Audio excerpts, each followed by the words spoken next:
The golden flames of the teppanyaki grill lick the air like hungry serpents in Le Jardin Secret's most exclusive private dining room, where Seoul's elite gather to feast on more than just food. They devour reputations. Vanessa Holloway's hands move with surgical precision across the heated steel surface. Her pristine white chef's uniform a stark contrast against her golden brown skin that glows under the restaurant's ambient lighting. "Look at her trying to pretend she belongs here," whispers Park Mi-young, the socialite wife of a pharmaceutical magnate, her diamond bracelet catching the light as she gestures dismissively. Does she even know what real Korean cuisine tastes like? Probably learned to cook from some American food truck, adds director Kim's wife, her voice dripping with condescension. "I heard they hired her just for the diversity show." The poisonous words slice through the air while Vanessa continues her artistry, each knife stroke deliberate, each seasoning measured with the confidence of someone who has fought for every opportunity. Her movements tell a story of countless nights perfecting techniques, of rising before dawn to prep vegetables, of bleeding and sweating for a dream that seems perpetually out of reach. From the corner of the table, Lee Min-jun watches with the intensity of a predator, not hunting Vanessa, but cataloging every cruel word, every dismissive glance, every microaggression that his father's business associates think he cannot see. His perfectly tailored Armani suit doesn't move as his jaw tightens, his fingers gripping the edge of the table until his knuckles turn white. Vanessa places the final garnish on the Wagyu beef with a flick of her spatula that transforms the dish into edible sculpture. The silence that follows is electric, charged with the tension of prejudice, meeting undeniable talent. Min-jun takes the first bite, his eyes closing as the flavors explode across his palate. Complex, sophisticated, absolutely masterful. When he stands, the weight of 3 generations of Lee family power fills the room like a storm front. His voice, when it comes, cuts through the air like his grandfather's sword once cut through his business rivals. "You are not even worth the cutting board she used to serve us this masterpiece." The room freezes. 23 pairs of eyes lock onto the billionaire heir who just committed social suicide for a woman they consider beneath their notice. If respect had a price tag, would you be wealthy enough to afford it? Subscribe to never miss stories that challenge everything you thought you knew about power, prejudice, and the courage to stand up for what's right. The aftershock of Min-jun's words ripples through Le Jardin Secret like a stone thrown into still water. Park Mi-young's face cycles through shock, indignation, and calculating fury, while her husband, a man who's built pharmaceutical empires on the backs of political connections, stares at Min-jun as if he's watching a carefully orchestrated business deal explode. Vanessa's hands, still steady despite the chaos erupting around her, clean her knives with mechanical precision. She's learned to armor herself against words like these, to let them bounce off the surface while protecting the vulnerable parts underneath. But something about the way Min-jun stood, not just for her, but against people who represent everything he was born into, makes her chest tighten with an emotion she can't quite name. "Min-juna," Director Kim's voice carries the weight of assumed familiarity, the casual intimacy of men who've made deals in bathhouses and sealed fortunes over soju. "Perhaps the jet lag from your European business trip is affecting your judgment." But Min-jun doesn't retreat. Instead, he moves with the fluid grace that 3 generations of martial arts training and Swiss boarding school deportment lessons have bred into his bones. He approaches Vanessa's station, ignoring the collective intake of breath from the room, and extends his hand. "Lee Min-jun," he says, his English accented but precise. "And you are the chef who just reminded me why I fell in love with cuisine in the first place." Vanessa looks up from her cleaning, meeting eyes that hold no pity, no condescension, no savior complex, just genuine respect from one professional to another. "Vanessa Holloway," she replies, accepting the handshake. His grip is firm, calloused in unexpected places that speak of someone who doesn't just inherit power, but works to understand it. The handshake lasts exactly 3 seconds too long for polite society, exactly 3 seconds that Park Mi-young will dissect with surgical precision when she calls her closest friends tonight, exactly 3 seconds that will launch 1,000 gossip articles about the Lee heir's scandalous fascination with the foreign chef. Your knife work, Min-jun continues, seemingly oblivious to the social earthquake he's creating. Where did you train?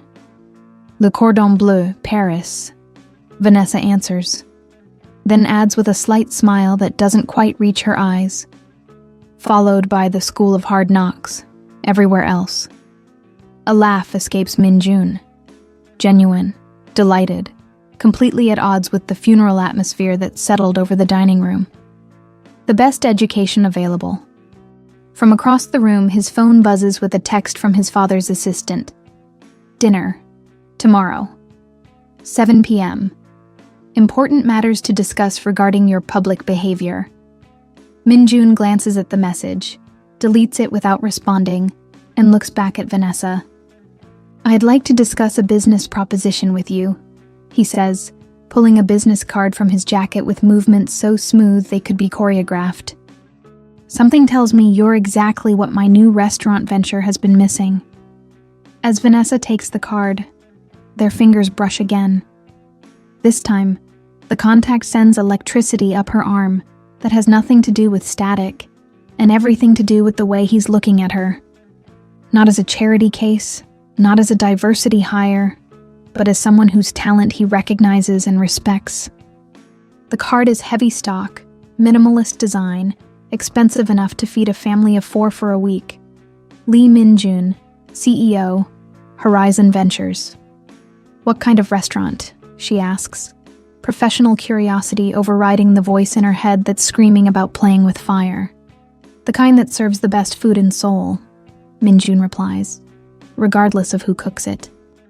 Behind him, Park Mi-young has recovered enough to begin whispering furiously into her phone, no doubt alerting every gossip columnist in the city that Lee Min-jun has lost his mind. Director Kim is calculating the political ramifications of being associated with whatever scandal this might become. His wife is already planning how to spin this story to their advantage. But Vanessa only sees Min-jun, standing in a room full of his father's associates, choosing her dignity over their approval. What happens when someone sees your worth before you fully believe in it yourself? 3 days after the Le Jardin secret incident, Vanessa stands in the cramped kitchen of Myeongdong Grill, the mid-tier restaurant where she's been working for 18 months, prepping vegetables for the lunch rush. The gossip articles have found her, of course. Korean media moves faster than a brush fire when it involves the Lee family. Mystery chef catches heir's eye. And who is the foreign woman making waves in high society? Pepper the internet, complete with grainy photos of her walking to work. Her hands work automatically. Julienne the carrots, Brunoise the onions, precisely uniform cuts that would make her culinary institute instructors proud. But her mind is elsewhere, turning over Min-jun's proposition like a wine she's trying to identify by taste alone. Sophie Kim emerges from the restaurant's tiny office, her expression unreadable. At 35, Sophie owns Myeongdong Grill and has survived in Seoul's brutal culinary scene through a combination of talent, ruthlessness, and the kind of strategic thinking that would make Sun Tzu proud. She's been Vanessa's mentor, her chance taker, the woman who hired a Black American chef when every other restaurant owner in the district was too concerned about their clientele's comfort levels. We need to talk, Sophie says, pouring herself coffee from the pot that's been brewing since 5 a.m. Her movements are precise, economical. Everything about Sophie speaks of energy conservation, of someone who's learned to pick her battles carefully. Vanessa's knife stills mid-chop. If this is about the articles, this is about Lee Min-jun calling me personally. Sophie interrupts, settling onto the stool beside Vanessa's prep station. This is about him offering to buy out your contract for triple what most restaurants make in a month. The carrot pieces scatter across the cutting board as Vanessa's hand jerks. He what? Offered me 200 million won to release you immediately, with a letter of recommendation so glowing it could power half of Gangnam. Sophie's voice is carefully neutral, but Vanessa can read the subtext in her posture, the way her shoulders have gone rigid with the effort of not showing how much this offer means to a woman who spent 15 years clawing her way to restaurant ownership. And? Vanessa asks, though she's not sure she wants to hear the answer. And I told him that you're not for sale, Sophie replies, taking a sip of coffee that's probably strong enough to wake the dead. But that if he wants to make you an offer directly, I won't stand in your way. Relief floods Vanessa's chest, followed immediately by confusion. Why? Sophie stands, smoothing down her chef's coat, with hands that have been burned by hot pans, and criticism in equal measure. Because 18 months ago, I took a chance on you when nobody else would. Not because I'm a saint, but because I recognized something in you that reminded me of myself at your age. Hungry, talented, and tired of being underestimated. She pauses, looking out the kitchen's small window toward the street where Seoul's lunch crowd is beginning to gather. But also because Lee Min-jun didn't call asking about the foreign chef or the black woman who's been in the news. He called asking about Vanessa Holloway, the chef who made the best Wagyu he's ever tasted, who trained at Le Cordon Bleu, who has James Beard Award ambitions written all over her knife skills. The words hit Vanessa like a physical blow, not painful, but stunning in their accuracy. How did Min-jun see so clearly what others choose to ignore? There's something else, Sophie continues, pulling a sealed envelope from her apron pocket. This came by courier this morning. Addressed to you, sent from Horizon Ventures. Vanessa takes the envelope with hands that are steadier than she feels. The paper is the same expensive stock as Min-jun's business card, cream-colored and heavy with promise. Inside, she finds a formal letter written in English, the script precise and somehow masculine. Ms. Holloway, I would like to formally invite you to discuss a head chef position at a new restaurant I'm developing in Itaewon. The concept revolves around fusion cuisine that respects traditional techniques while pushing boundaries. I believe your background makes you uniquely qualified to lead this vision. The position offers complete creative control over menu development, a competitive salary that reflects your worth rather than market prejudices, and the opportunity to establish yourself as one of Seoul's premier culinary talents. If you're interested, please join me for dinner tomorrow evening at 8 p.m. Address enclosed. Come hungry. I'll be cooking.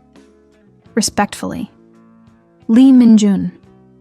Vanessa reads the letter twice, then looks up to find Sophie watching her with an expression that's part pride, part concern, and entirely understanding. He's cooking? Sophie asks. Apparently. Rich boys who think they can cook are usually disasters waiting to happen, Sophie observes. But there's something in her voice that suggests she doesn't entirely believe her own warning. Though anyone who can appreciate your Wagyu technique probably knows his way around a kitchen. Vanessa folds the letter carefully, sliding it back into the envelope. The smart thing would be to decline politely, to stay in her lane, to build her reputation slowly and safely. The smart thing would be to avoid getting entangled with a man whose world operates by rules she's still learning, whose enemies could destroy her career with a few well-placed phone calls. But smart has never gotten her anywhere. Risk has. I'm going, she says, surprising herself with the certainty in her voice. Sophie nods as if she expected this answer. Then go with your eyes open, she advises.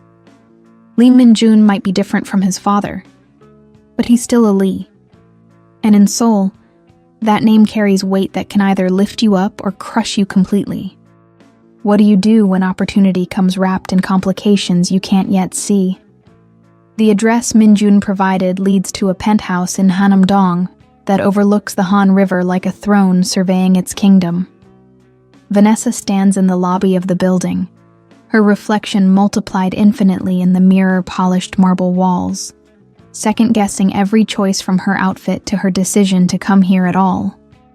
She's chosen carefully, a black dress that's professional but not severe, elegant but not trying too hard, expensive enough to belong in this environment, but not so expensive that it screams desperation.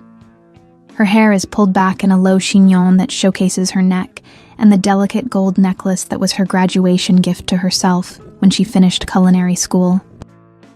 The private elevator opens directly into Minjun's apartment, and Vanessa steps into a space that manages to be both opulent and surprisingly warm.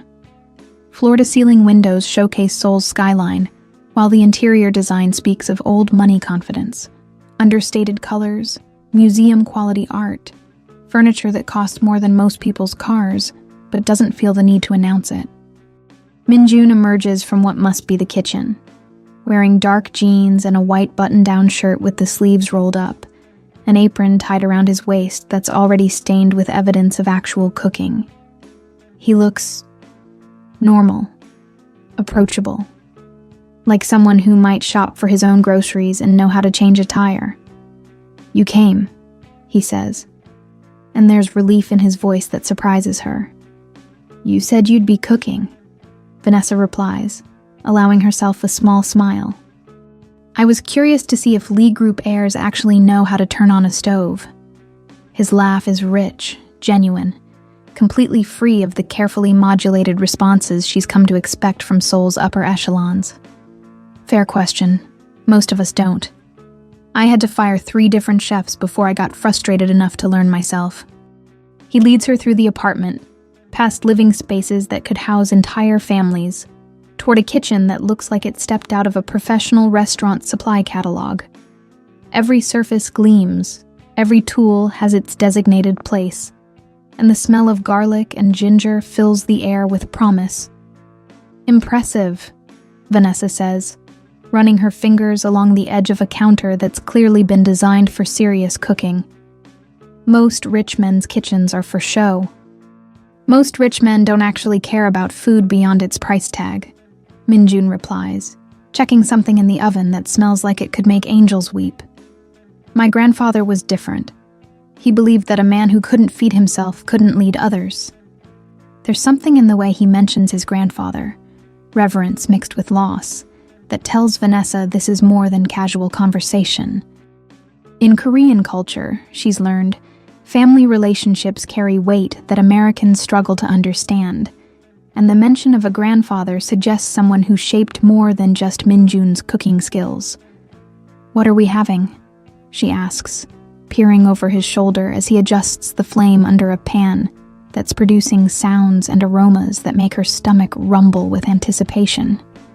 "Fusion," he says, and the word carries implications beyond cuisine. Korean techniques with French influences, local ingredients prepared with international flair. The kind of food that makes people uncomfortable because it doesn't fit into their predetermined categories. The parallel isn't lost on her. Food that defies categorization, like people who don't fit neatly into societal boxes. Dangerous territory, she observes. The best territory usually is. They work together with surprising synchronization, Vanessa instinctively falling into the rhythm of professional kitchen collaboration, while Minjun moves with the confidence of someone who's spent years perfecting his craft. He's good, not just competent, but genuinely skilled. His knife work clean and his seasoning instinctive. "Where did you really learn?" she asks, watching him plate with an artist's eye for composition. "My grandfather's house in Jeju," Minjun admits, concentrating on a delicate garnish arrangement. He insisted that understanding food was understanding people, their history, their hopes, their fears. Every dish tells a story about the person who makes it and the people who eat it. The food, when they finally sit down to eat, is extraordinary. Not just technically proficient, but soulful in a way that speaks of someone who cooks not to impress, but to communicate. The conversation flows as naturally as the wine he's paired with each course, ranging from culinary techniques to travel stories, to the peculiar challenges of being a foreigner in Seoul. The hardest part isn't the language barrier, Vanessa finds herself saying. surprised by how easily she's sharing personal truths with this man she barely knows. It's the constant feeling that you have to prove your right to exist in every space you enter, that your presence is conditional on your ability to be exceptional at all times. Minjun's fork pauses halfway to his mouth.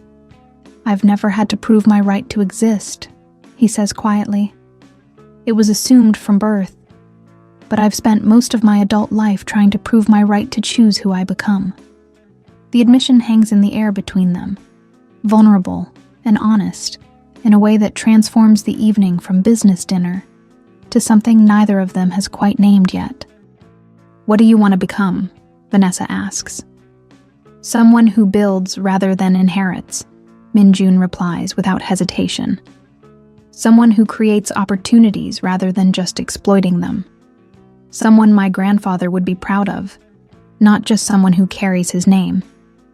The sincerity in his voice does something to Vanessa's carefully maintained emotional defenses. She's spent so many years protecting herself against disappointment, against people who see her potential as either a threat or a novelty, that she's forgotten what it feels like to be seen simply as herself. When Minjun reaches across the table to refill her wine glass, their hands brush again. This time, neither of them pretends it's accidental. This time, the contact lingers, electricity crackling between them like the tension before a storm. "Vanessa," he says, her name soft on his lips, and she realizes that no one has ever pronounced it quite that way before. Like something precious, something worth savoring. She should pull back. Should remember that she's here for business, that getting involved with someone from his world is a recipe for heartbreak, that the power differential between them makes anything personal a minefield of potential destruction. Instead, she leans forward, drawn by something stronger than logic or self-preservation. The kiss, when it happens, tastes like wine and possibility, and the kind of risk that changes everything. His hand finds the back of her neck, fingers tangling in her hair, while her palm presses against his chest, feeling his heartbeat racing as fast as her own. It lasts exactly long enough for both of them to forget every reason why it's a terrible idea, and ends the moment they hear the private elevator opening. They spring apart like teenagers caught by parents, Minjun standing so quickly he nearly knocks over his chair while Vanessa smooths her dress with hands that aren't quite steady. The elevator doors open to reveal a man in his late 50s, perfectly pressed suit, expression that could freeze fire, followed by two younger men in expensive suits who radiate the particular brand of menace that comes with private security training. Lee Dong-hyuk, patriarch of the Lee Empire, surveys the scene with eyes that miss nothing. The intimate dinner setting, his son's disheveled appearance, the beautiful black woman who clearly doesn't belong in his carefully constructed world. "So," he says, his English heavily accented but precisely enunciated, "this is the chef who's been causing such interesting conversations in Seoul society." The temperature in the room drops 20 degrees. When worlds collide, who survives the impact? Lee Dong-hyuk moves through Minjun's apartment like a conqueror surveying new territory, his presence filling the space with the kind of authority that comes from 40 years of crushing opponents and building empires.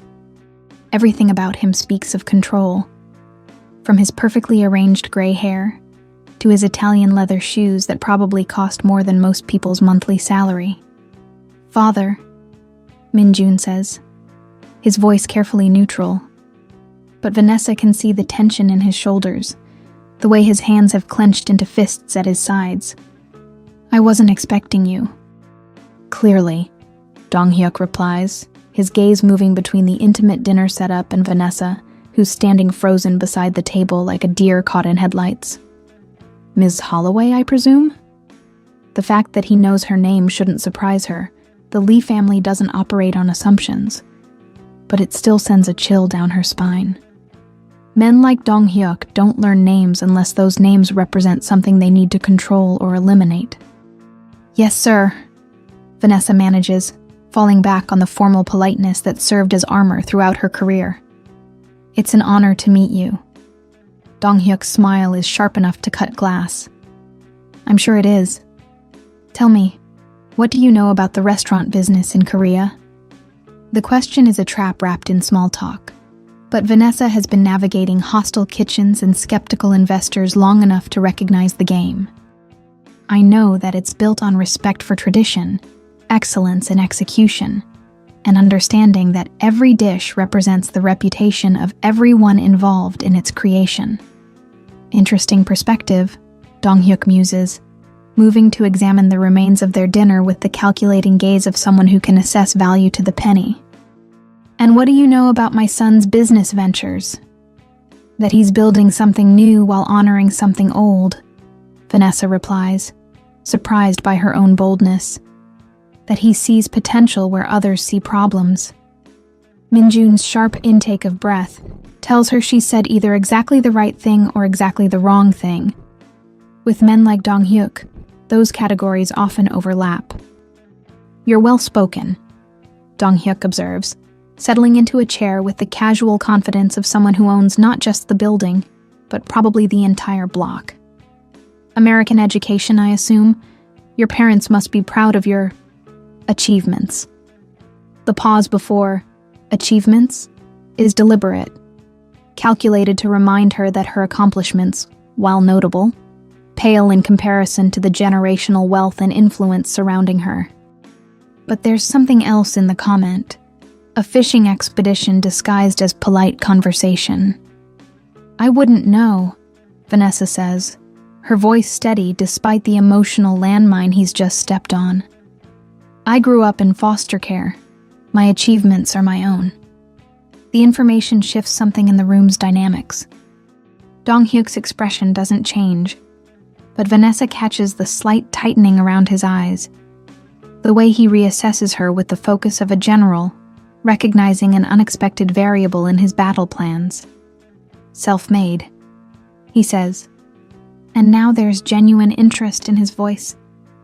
Admirable and rare. Most people prefer to inherit their advantages.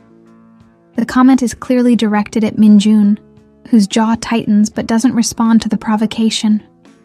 This is obviously a long-running battle between father and son, played out in subtle verbal warfare and loaded silences. Mr. Lee, Vanessa says, drawing Dong-hyuk's attention back to her. If you'll excuse me, I should be going. Thank you for dinner, Minjun. I'll consider your offer. She moves toward her purse with the kind of graceful retreat that concedes the battlefield while preserving dignity. But Dong-hyuk's voice stops her. Actually, Ms. Holloway, I'd like to make you an offer as well. Minjun takes a step forward, his voice sharp with warning. Father, 2,000,001, Dong-hyuk continues, ignoring his son completely. To return to America immediately. Clean break, no future contact, nothing that could be misinterpreted by the media or our business associates. The number hangs in the air like a slap. Not enough to be truly insulting, but not nearly enough to be tempting either. A calculated insult disguised as generosity. Dong-hyuk isn't trying to buy her off. He's trying to demonstrate her irrelevance. That's generous, Vanessa replies, her voice cool as winter wind. But I'm afraid I'm not for sale, at any price. Everyone has a price, Dong-hyuk counters, his smile becoming predatory. It's simply a matter of finding the right currency. Money, reputation, safety, career opportunities. There are so many ways to motivate people to make sensible decisions. The threat is delivered with the casual tone of someone discussing the weather. But there's steel underneath that makes Vanessa's blood run cold. This isn't just a disapproving father. This is a man who's spent decades destroying obstacles to his will. Minjun steps between them, his body language screaming protective fury. That's enough. Is it? Dong-hyuk asks, standing with fluid grace that belies his age. Because from where I stand, my son is making decisions that could damage everything our family has built. Personal choices that become public scandals. business ventures that prioritize diversity over profitability. The word diversity comes out like something toxic he's trying to spit out, and Vanessa feels the familiar burn of rage that comes with being reduced to a symbol rather than a person. "My choices are my own," Minjun says, his voice deadly quiet. "As are the consequences." "Are they?" Donghyuk challenges. "Because last time I checked, your trust fund, your position in the company, your access to the resources you're using to play restaurateur, all of those things ultimately depend on family approval. My approval." The silence that follows is electric with barely contained violence. Vanessa can see Minjun calculating, weighing his options, measuring the cost of defiance against the price of submission. "I see," Minjun finally says, his voice carefully controlled. "And if I choose to continue making my own decisions about my business ventures and my personal life?" Donghyuk's smile is arctic. "Then you'll discover exactly how expensive independence can be." He moves toward the elevator, his security detail falling into step behind him like well-trained attack dogs. At the elevator doors, he turns back to Vanessa. "Ms. Holloway, you seem like an intelligent woman. I'm sure you understand that some opportunities, no matter how attractive they initially appear, carry costs that far exceed their benefits. I trust you'll make the wise choice."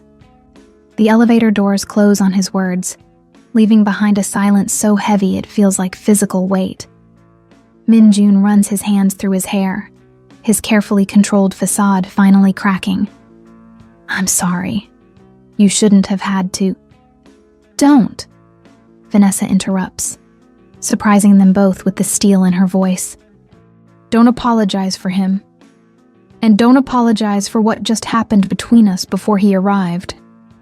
Minjun looks up, hope and fear warring in his expression. "What did happen?" Vanessa moves toward him, close enough to see the flecks of gold in his dark eyes, close enough to smell his cologne mixed with the lingering aromas of the dinner they've shared. "Something that's going to complicate both our lives in ways we probably can't imagine yet." "Are you okay with that?" he asks.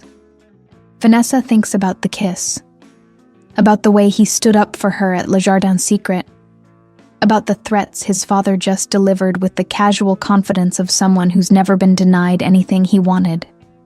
She thinks about her career, her dreams, the independence she's fought so hard to achieve. "Ask me again in a week," she says, "when we've both had time to count the cost." Yo. When love becomes warfare, are the casualties worth the victory? The scandal breaks on a Tuesday morning at precisely 6:47 a.m., delivered to Seoul's breakfast tables along with coffee and traditional rice porridge. Seoul Entertainment Daily leads with a photo that captures the exact moment Minjun took Vanessa's hand at Le Jardin Secret, complete with a headline that screams, "Lee Ayres foreign fascination, love or publicity stunt." By 7:15, the story has been picked up by 3 major news outlets, each adding their own speculative spin. By 8:30, Vanessa's morning commute to Myeongdong Grill is interrupted by photographers who've somehow learned her routine, their cameras clicking like mechanical insects as they shout questions in a mixture of Korean and broken English. "Ms. Holloway, are you dating Lee Minjun? Is it true you're being paid to accompany him to events? What do you say to critics who claim this is just a diversity publicity stunt?" Vanessa keeps her head down, her stride steady, but inside she's calculating escape routes and wondering how quickly her carefully constructed life can implode. The photographers follow her to the restaurant's entrance, where Sophie is waiting with an expression that could melt steel. Inside. "Now," Sophie orders, creating a human barrier between Vanessa and the cameras with the fierce protectiveness of someone who's fought similar battles. The restaurant door closes behind them with a sound like a vault ceiling. "How bad?" Vanessa asks, pulling off her jacket with hands that are steadier than she feels. Sophie hands her a tablet loaded with news sites, social media feeds, and comment sections that read like a battlefield between Min Jun's defenders and his critics. The coverage ranges from cautiously supportive to openly hostile, with a disturbing undercurrent of racial commentary disguised as cultural concern. He could have any Korean woman he wanted. Why choose a foreigner? She's obviously using him for money and citizenship opportunities.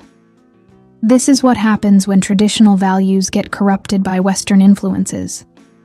But there are other voices too, younger ones mostly, defending the right to love whoever you choose, criticizing the media's racist undertones, pointing out that Vanessa's culinary credentials speak for themselves.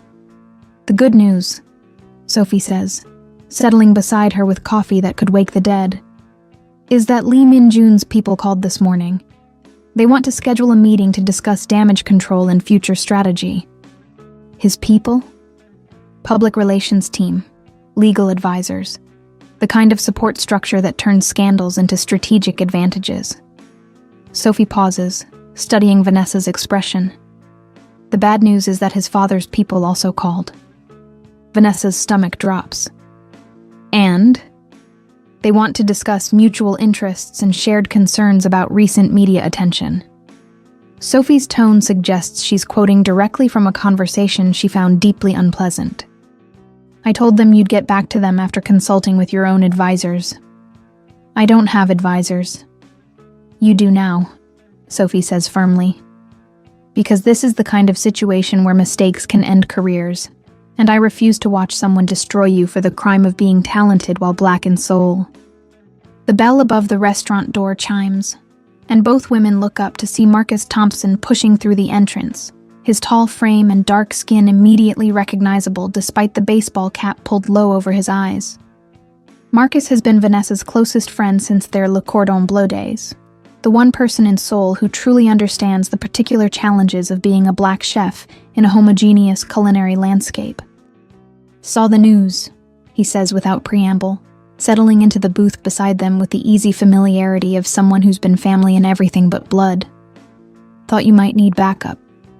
How bad is it, really? Vanessa asks, because Marcus has always been brutally honest about the realities they face. Bad, he admits, but his expression isn't defeated, but not insurmountable. The key is controlling the narrative before it controls you. He pulls out his own phone, scrolling through what appears to be a carefully curated social media strategy. I've been monitoring the conversation since the story broke. The racist comments are loud, but they're not the majority. There's genuine support out there, especially from younger demographics who see this as a broader conversation about Korea's changing identity.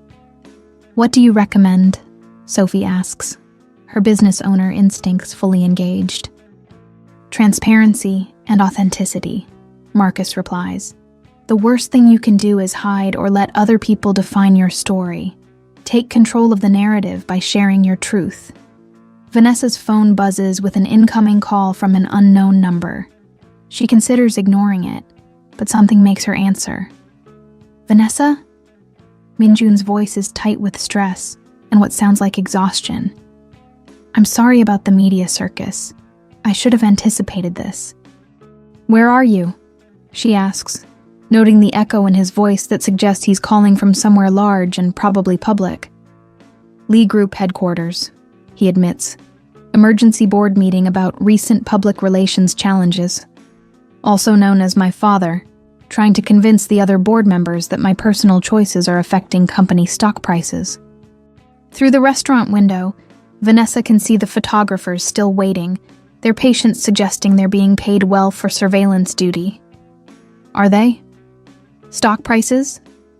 Min-jun's laugh has no humor in it. Down 2% since this morning, but that's more likely related to the semiconductor shortage affecting our electronics division. My father just prefers a more personal explanation for market volatility. Min-jun, Vanessa begins, but he cuts her off. I need to see you, he says urgently. Not for damage control or strategic planning or any of the corporate nonsense I'm drowning in. I need to see you because what happened between us wasn't a mistake, regardless of what the media or my father thinks. The raw honesty in his voice does something to Vanessa's carefully maintained emotional defenses. Around her, Sophie and Marcus exchange looks that suggest they're hearing only one side of a conversation that's revealing more than its participants realize. "Where?" she asks, making a decision that probably qualifies as either brave or stupid, possibly both. "My grandfather's house in Jeju," Minjun replies without hesitation. "It's private, secure, and the only place in Korea where I can think clearly." "Can you get away for the weekend?" Vanessa looks around the restaurant that's become her sanctuary, at the friends who've become her chosen family, at the photographers outside who represent a world that will dissect every choice she makes from this moment forward. "I'll be there," she says, surprising herself with the certainty in her voice. After she hangs up, Marcus and Sophie are both staring at her with expressions that blend concern, admiration, and the kind of fear that comes with watching someone you care about jump off a cliff. "Jeju Island?" Sophie asks. "For the weekend," Vanessa confirms. Marcus shakes his head slowly. "Girl, you're either about to have the most romantic weekend of your life, or you're walking straight into the kind of trap that makes international news." "Maybe both," Vanessa admits, but she's already mentally packing. Sometimes the most dangerous choice is also the only honest one. Jeju Island emerges from the sea like an emerald jewel, its volcanic landscape softened by the autumn mist that clings to the mountains like silk scarves. Minjun's grandfather's house sits on a cliff overlooking the ocean, a traditional Korean structure that's been modernized with glass walls and contemporary fixtures, while maintaining its connection to centuries of architectural heritage. Vanessa arrives by private car, Minjun's attempt to avoid the media circus that would inevitably follow commercial transportation, and finds him waiting on the house's wraparound porch, looking more relaxed than she's ever seen him. He's wearing jeans and a simple black sweater, his usually perfect hair slightly tousled by the ocean breeze, and when he smiles at her approach, it reaches his eyes in a way that makes her chest tighten with something dangerously close to affection. "You made it," he says, taking her overnight bag with the easy courtesy that suggests good manners bred into bone and muscle. "Your directions were very thorough," she replies, following him into a house that manages to feel both spacious and intimate. The interior design reflects a sophisticated understanding of traditional Korean aesthetics: clean lines, natural materials, carefully chosen art pieces that speak of generations of collected beauty. "My grandfather believed that a home should reflect the soul of its inhabitants," Minjun explains, leading her through rooms that feel more like museum exhibits than living spaces. Every piece here was chosen for meaning, not just appearance.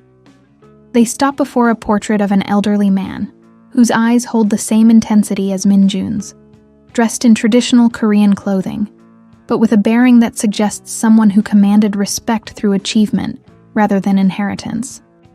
Below the portrait, a glass case displays military medals, business awards, and what appears to be an old chef's knife. "He cooked?" Vanessa asks, studying the knife with professional interest. "During the war, after the war, whenever life required him to create something from nothing," Minjun replies, his voice soft with memory. "He said that a man who could feed people could lead them, because both required understanding what people truly needed versus what they thought they wanted." The philosophy resonates with Vanessa's own understanding of hospitality and leadership, the way great chefs learn to read their guests' unspoken desires and deliver experiences that exceed expectations. "Smart man. He would have liked you," Minjun says, and the certainty in his voice suggests this is more than polite conversation. He respected people who created their own paths, rather than following predetermined routes. They spend the afternoon exploring the house and its gardens, talking about everything from culinary techniques to travel dreams, to the peculiar pressure of living up to other people's expectations.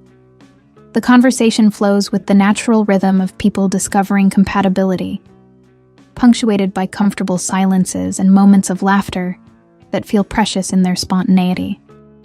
As evening approaches, Minjun leads her to a kitchen that's clearly the house's heart, a space that combines traditional Korean cooking methods with modern equipment, designed for someone who takes food seriously.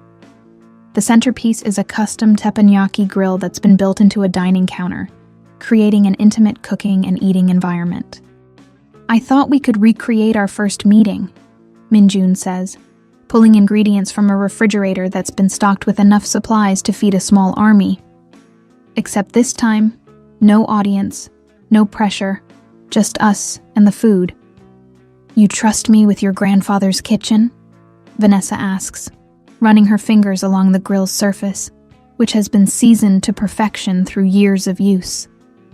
"I trust you with much more than that," Minjun replies, and the intensity in his voice makes her look up from the ingredients she's been examining. They cook together with the synchronized rhythm they discovered at his apartment.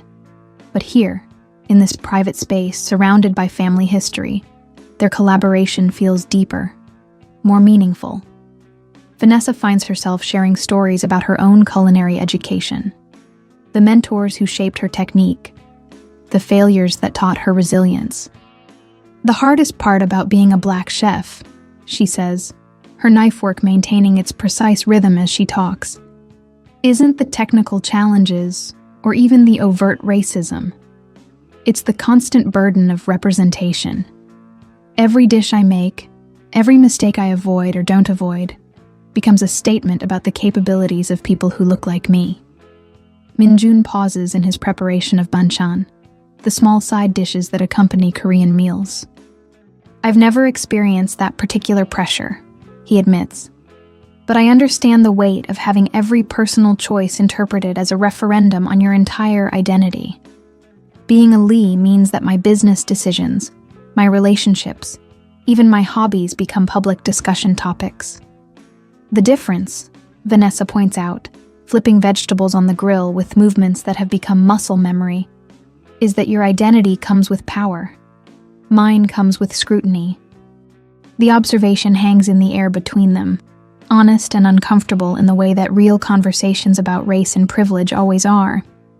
Minjun doesn't immediately respond, and Vanessa braces herself for the defensive reaction she's learned to expect when white, or in this case Asian, people are confronted with the realities of their advantages.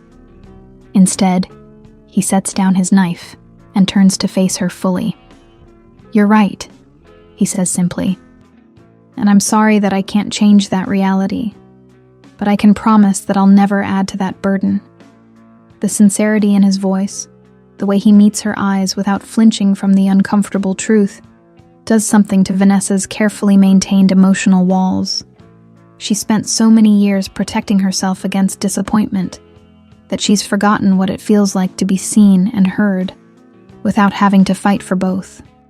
Dinner, when they finally sit down to eat, is extraordinary. Not just because of the food, though every dish reflects their combined skills and shared understanding of flavor, but because of the conversation that accompanies it. They talk about ambitions and fears, about the responsibility that comes with talent, about the courage required to disappoint other people in service of being true to yourself. "What scares you most?" Minjun asks as they share a dessert he's prepared with the kind of technical precision that would impress pastry chefs. Vanessa considers the question, swirling the wine in her glass as she formulates an answer that's both honest and complete. "That I'll spend so much energy proving I belong, that I'll forget to enjoy what I've achieved. That I'll let other people's limitations become my own." "And what excites you most?" "The same thing," she admits with a laugh that's part rueful, part hopeful.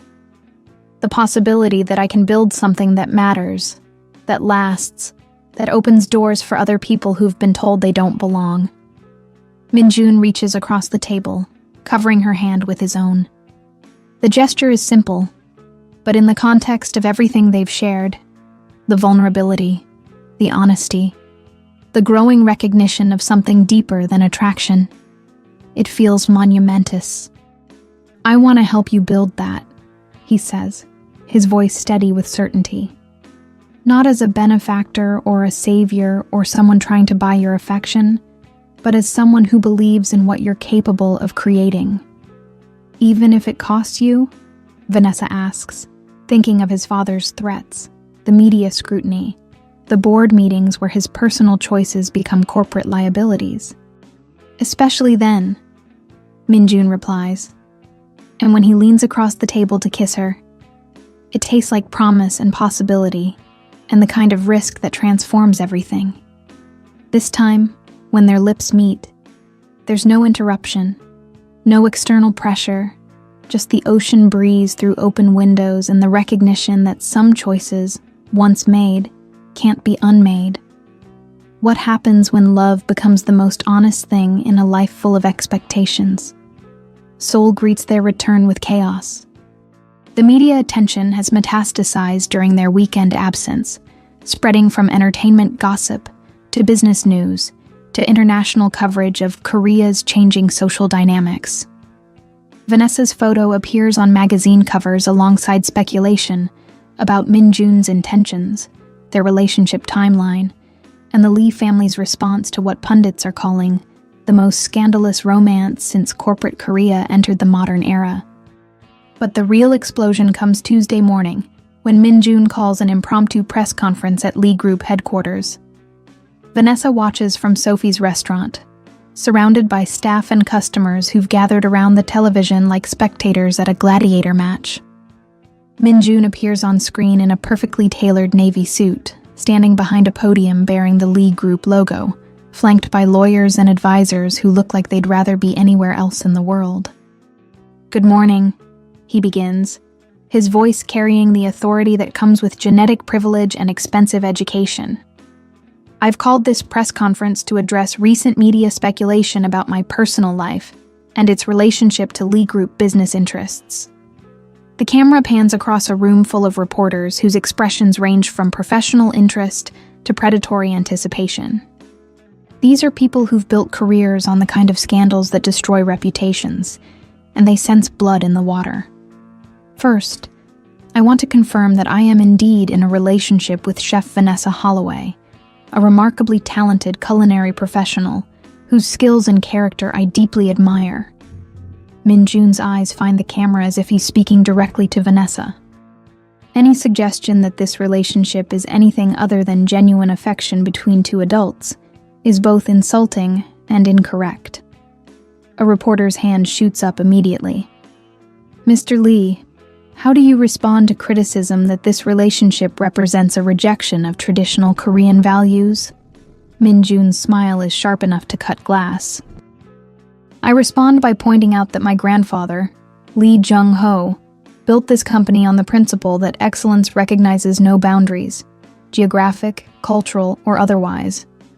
He hired the best people regardless of their backgrounds because he understood that diversity of experience creates strength, not weakness." Another reporter jumps in.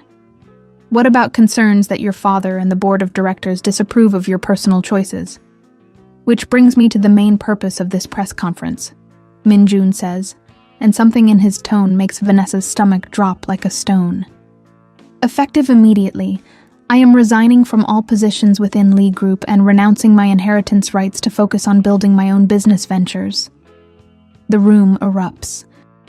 Reporters shout questions over each other, cameras flash like strobing lightning, and Vanessa feels the world tilt sideways as the implications of Minjun's announcement hit her like physical blows.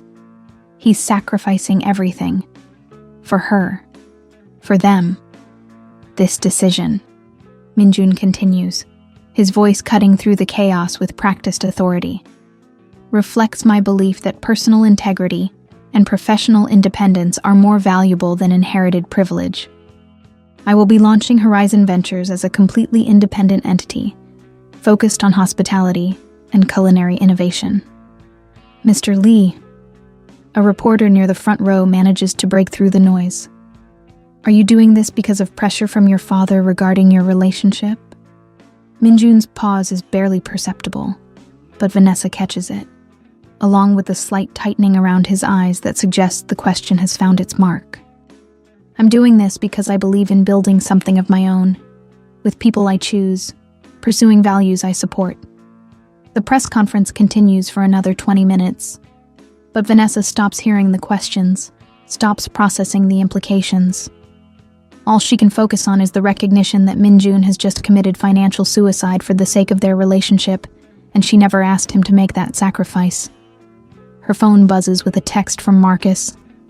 Holy shit. Did you know he was going to do this? She types back. No. Another text, this one from an unknown number. We need to talk. Today. DH. Dong-hyuk. Minjun's father wants a meeting, and Vanessa doesn't need a crystal ball to predict that conversation will be anything but pleasant. Sophie appears at her elbow, expression grim. You need to see him before you make any decisions about anything else. Minjun? His father, Sophie corrects.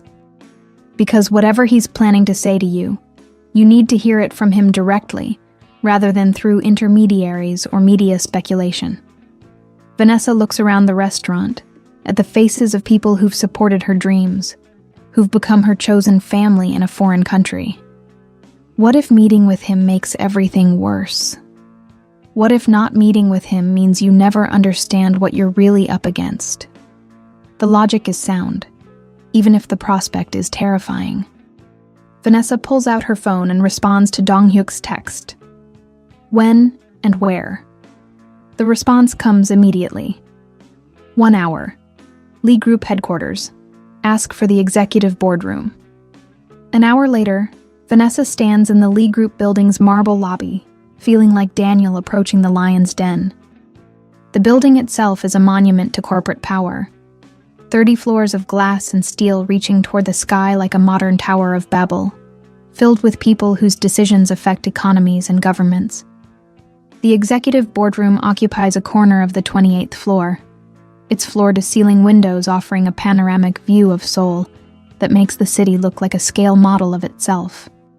Dong-hyuk sits at the head of a conference table that could accommodate 20 people, but today it's just him, a pot of tea, and an atmosphere thick enough to cut with a knife. Ms. Holloway, he says, gesturing to a chair that places her directly across from him. Thank you for coming.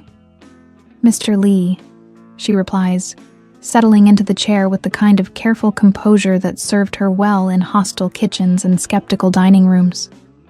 Dong-hyuk pours tea with movements that speak of ceremonies performed thousands of times, each gesture precise and loaded with meaning. I assume you watched my son's press conference this morning. I did. And what was your reaction? The question is a trap, but Vanessa can't see its exact shape yet. Surprise, she answers honestly. I had no idea he was planning something so drastic. Drastic, Dong-hyuk repeats, tasting the word like wine he's trying to identify.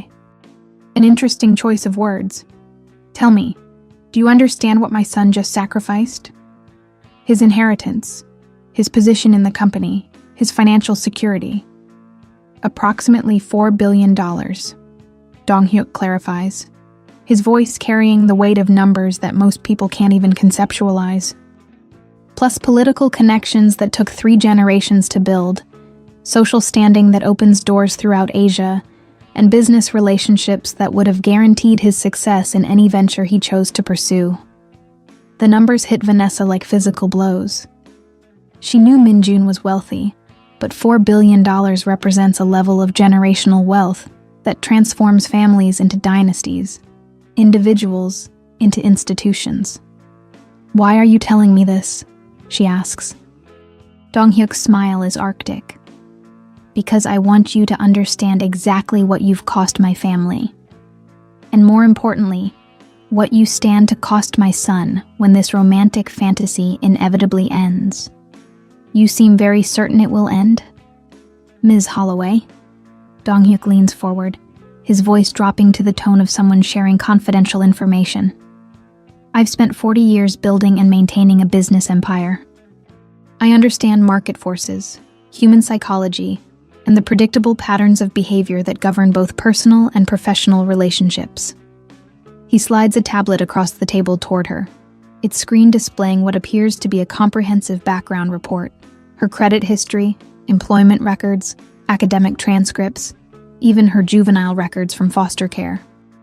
You are a talented chef with legitimate professional credentials and admirable personal resilience, he continues as she scrolls through information about herself that she's never shared with anyone.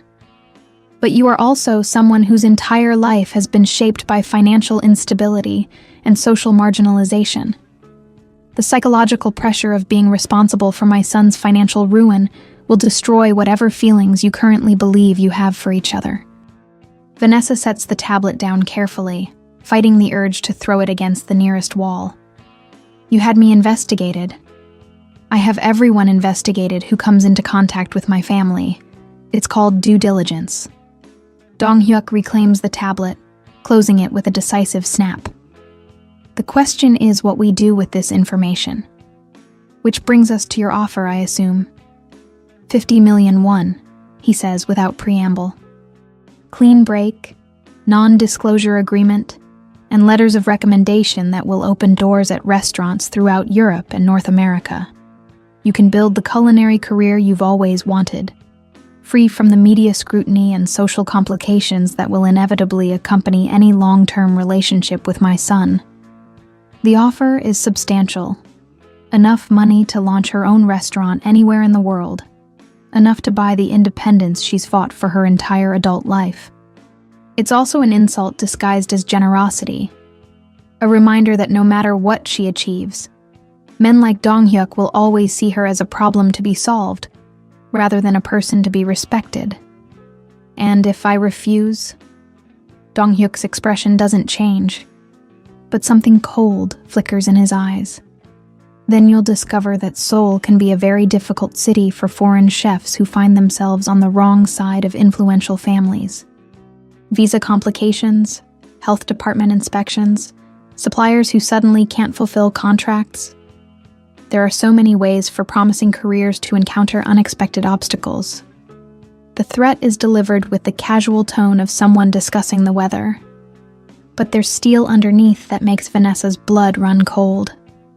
This isn't just a disapproving father. This is a man who spent decades systematically destroying obstacles to his will. You're threatening my career, she says, her voice steady despite the rage building in her chest. I'm offering you an opportunity to preserve it, Dong-hyuk corrects smoothly. Min-jun's romantic impulses will fade, as they always do.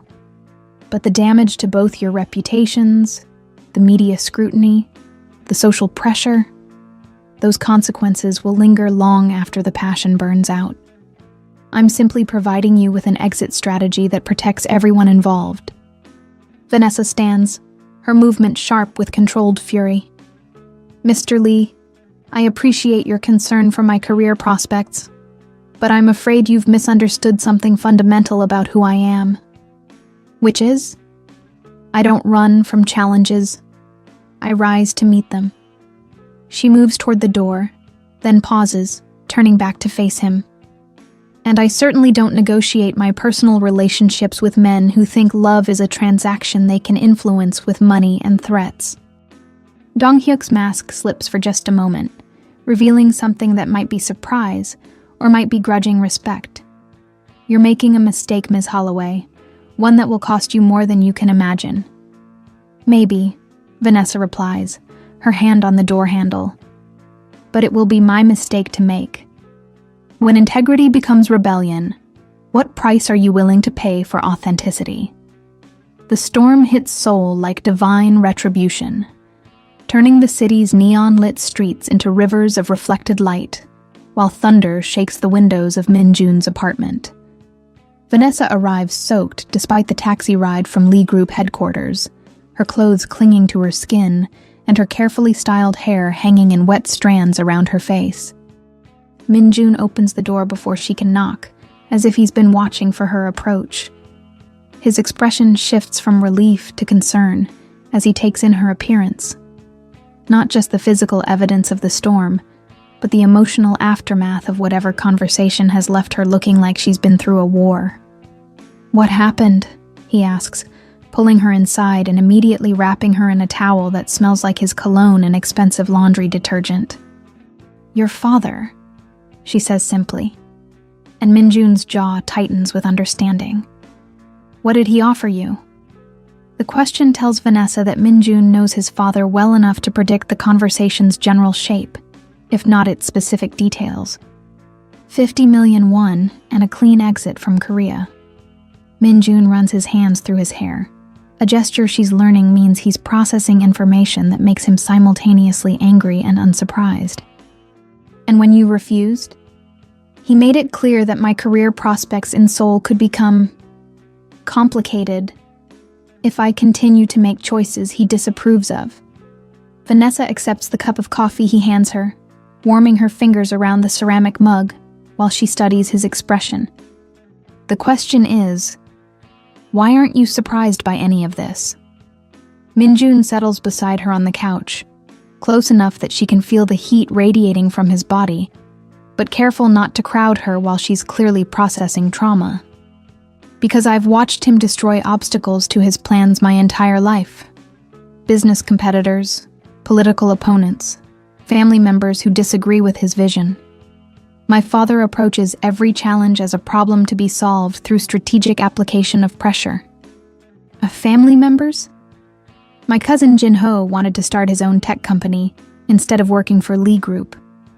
Minjun explains, his voice flat with old pain.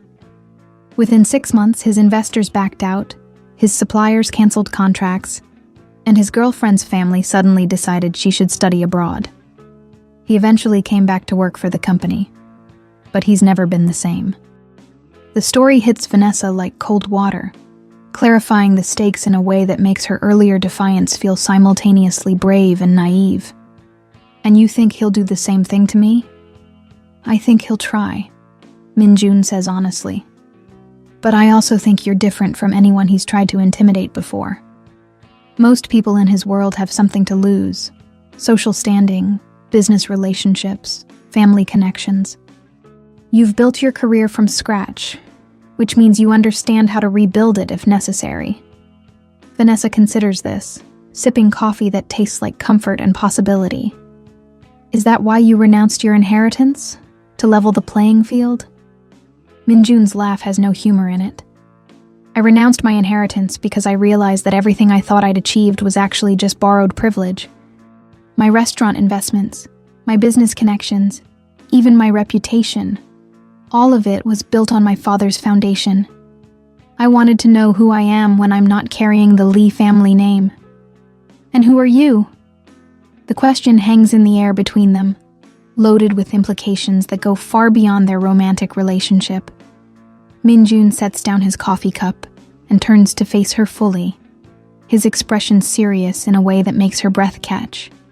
I'm someone who believes that love should be based on choice, not convenience.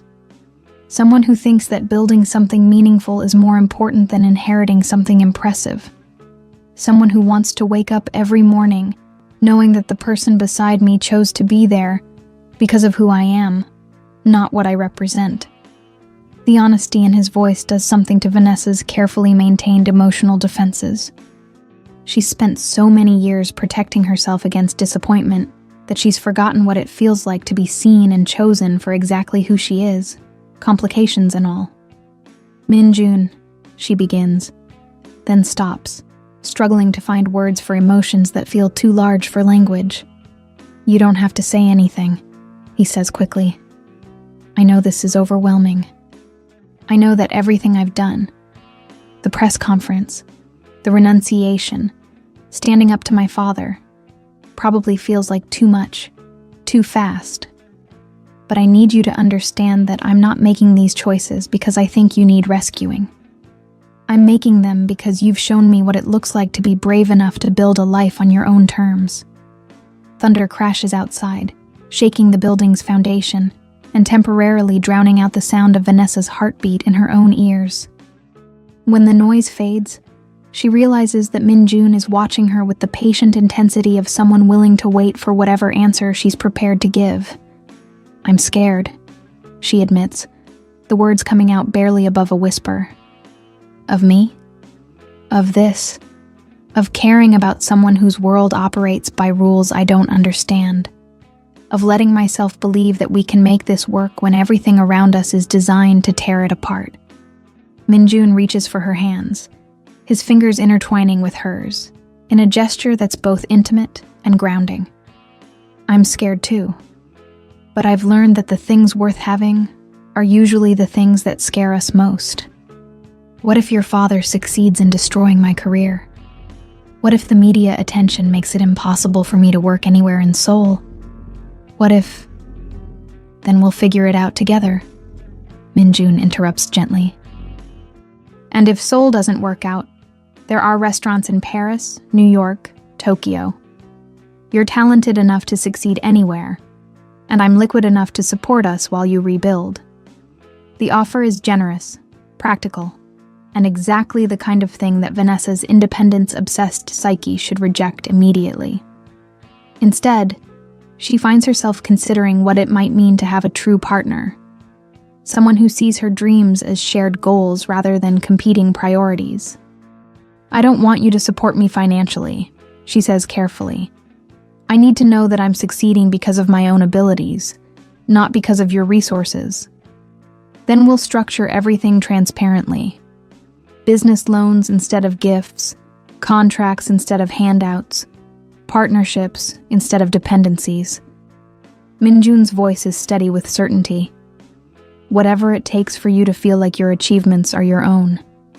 Another crash of thunder punctuates his words, but this time the sound feels less ominous and more like the universe clearing space for new possibilities. There's something else, Vanessa says, making a decision that feels both terrifying and inevitable. If we're going to do this, really do this, then we need to be completely honest with each other. About everything. What do you mean? I mean that I need to tell you about the investigation your father conducted. About my childhood, my financial history, the mistakes I've made that he's probably planning to use against us. Vanessa takes a deep breath, steeling herself for the kind of vulnerability that either destroys relationships or makes them unbreakable. And you need to tell me what else you're hiding about your family, your business, and what we're really up against. Minjun's expression shifts, becoming more serious than she's ever seen him. That's a conversation that could take all night. Good thing we've got time, Vanessa replies, settling more comfortably into the couch and preparing for the kind of honesty that changes everything. Outside, the storm continues to rage, but inside Minjun's apartment, two people begin the delicate work of building something real from the wreckage of their carefully constructed defenses. Sometimes the most dangerous storms clear the air for the most honest conversations. If you're invested in Vanessa and Minjun's fight against prejudice and power, subscribe to follow their journey as they build love strong enough to survive family empires and media storms. 3 weeks after their storm night confessions, Vanessa finds herself in the kitchen of the Shilla Hotel, preparing for the most important event of her culinary career. The Seoul International Food and Wine Festival's charity gala represents everything she's worked toward, an opportunity to showcase her skills before the city's most influential food critics, restaurateurs, and cultural tastemakers. The invitation came through Horizon Ventures, Minjun's newly independent company, which is sponsoring a table and featuring Vanessa as the evening's guest chef. It's a strategic move designed to establish both their professional credibilities while demonstrating that their relationship enhances rather than distracts from their respective talents. 30 minutes to service, Marcus calls out, his voice cutting through the controlled chaos of the professional kitchen, where Vanessa has spent the last 8 hours preparing a menu that represents her culinary philosophy. Fusion cuisine that respects traditional techniques while pushing creative boundaries. She wipes sweat from her forehead with the back of her hand, surveying the mise en place that represents months of planning and preparation. Everything is perfect. The Wagyu beef aged to ideal tenderness, the banchan prepared with techniques learned from Korean grandmothers, the French sauces that will bridge Eastern and Western palates with sophisticated grace. "You've got this," Sophie says, appearing at her elbow with the kind of calm confidence that suggests she's managed similar high-stakes events. The menu is flawless, the execution is perfect, and everyone who matters is going to remember tonight as the moment Seoul discovered its next culinary star. Through the kitchen's service window, Vanessa can see the ballroom filling with guests whose names regularly appear in business magazines and society pages. Minjun sits at table 12, wearing a tuxedo that probably costs more than most people's monthly rent, but his attention isn't on the networking opportunities surrounding him. Instead, he's watching the kitchen doors with the focused intensity of someone whose personal investment in the evening's success goes far beyond business considerations. First course out in 5 minutes, Vanessa announces, her voice carrying the authority that comes from years of managing professional kitchens under pressure.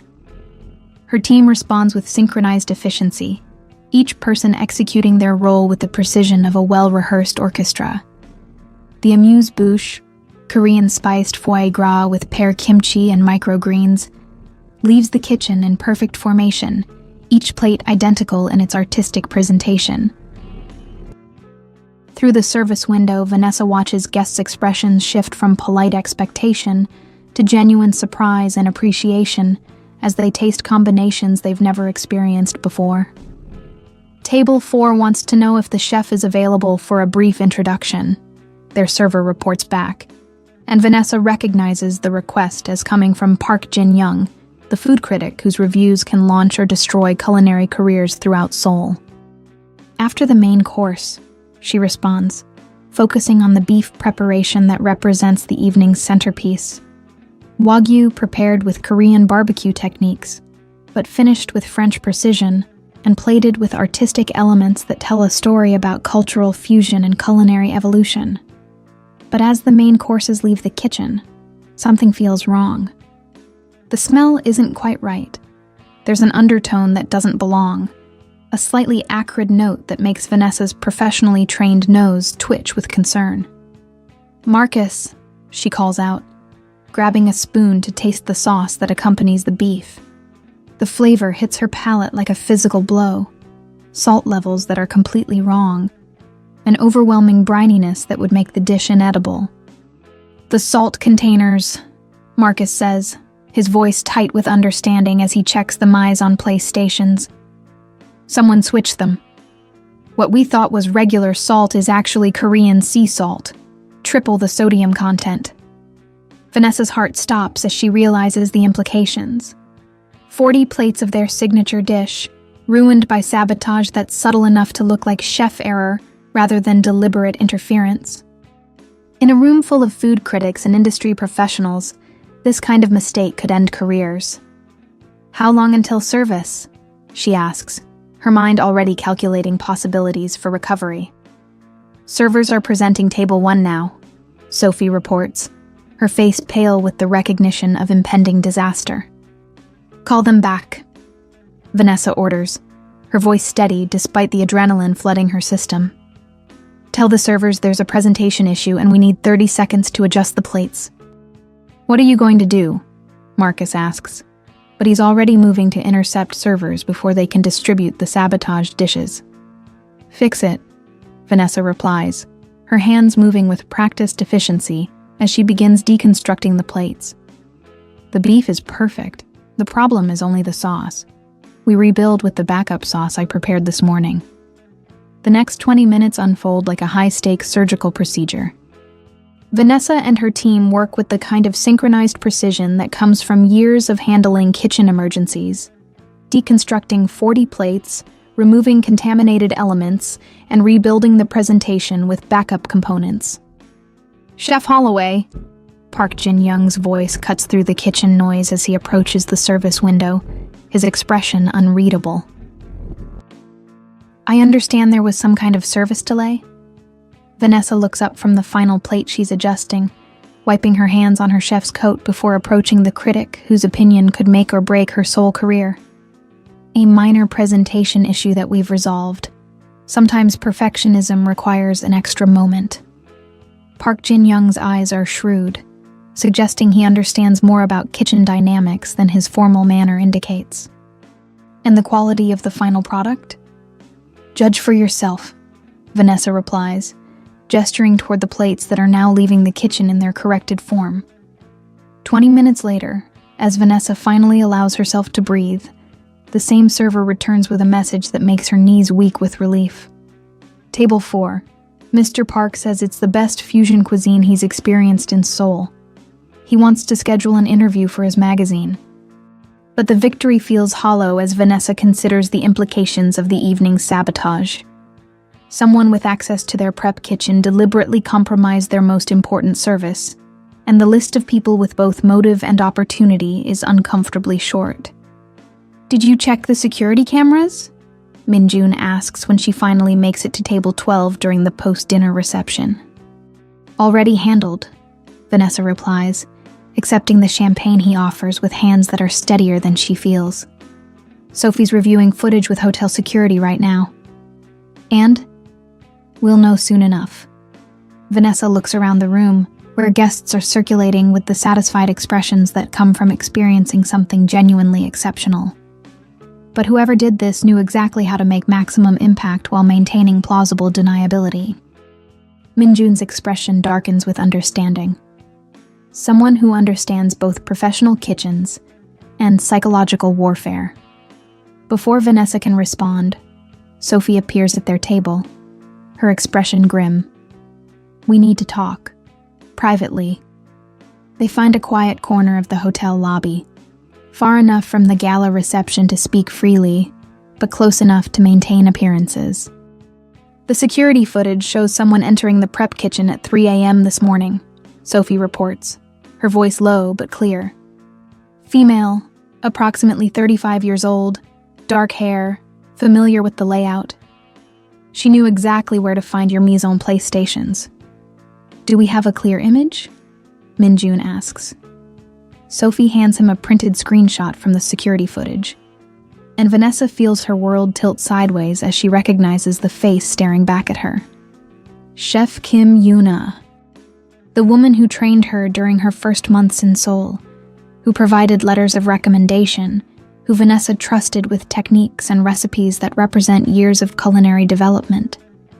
"She's been feeding information to your father," Vanessa says, the pieces falling into place with sickening clarity. "Someone's been paying her to sabotage my career from the inside."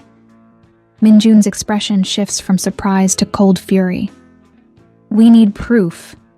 "We have proof," Sophie replies, pulling up additional screenshots on her phone.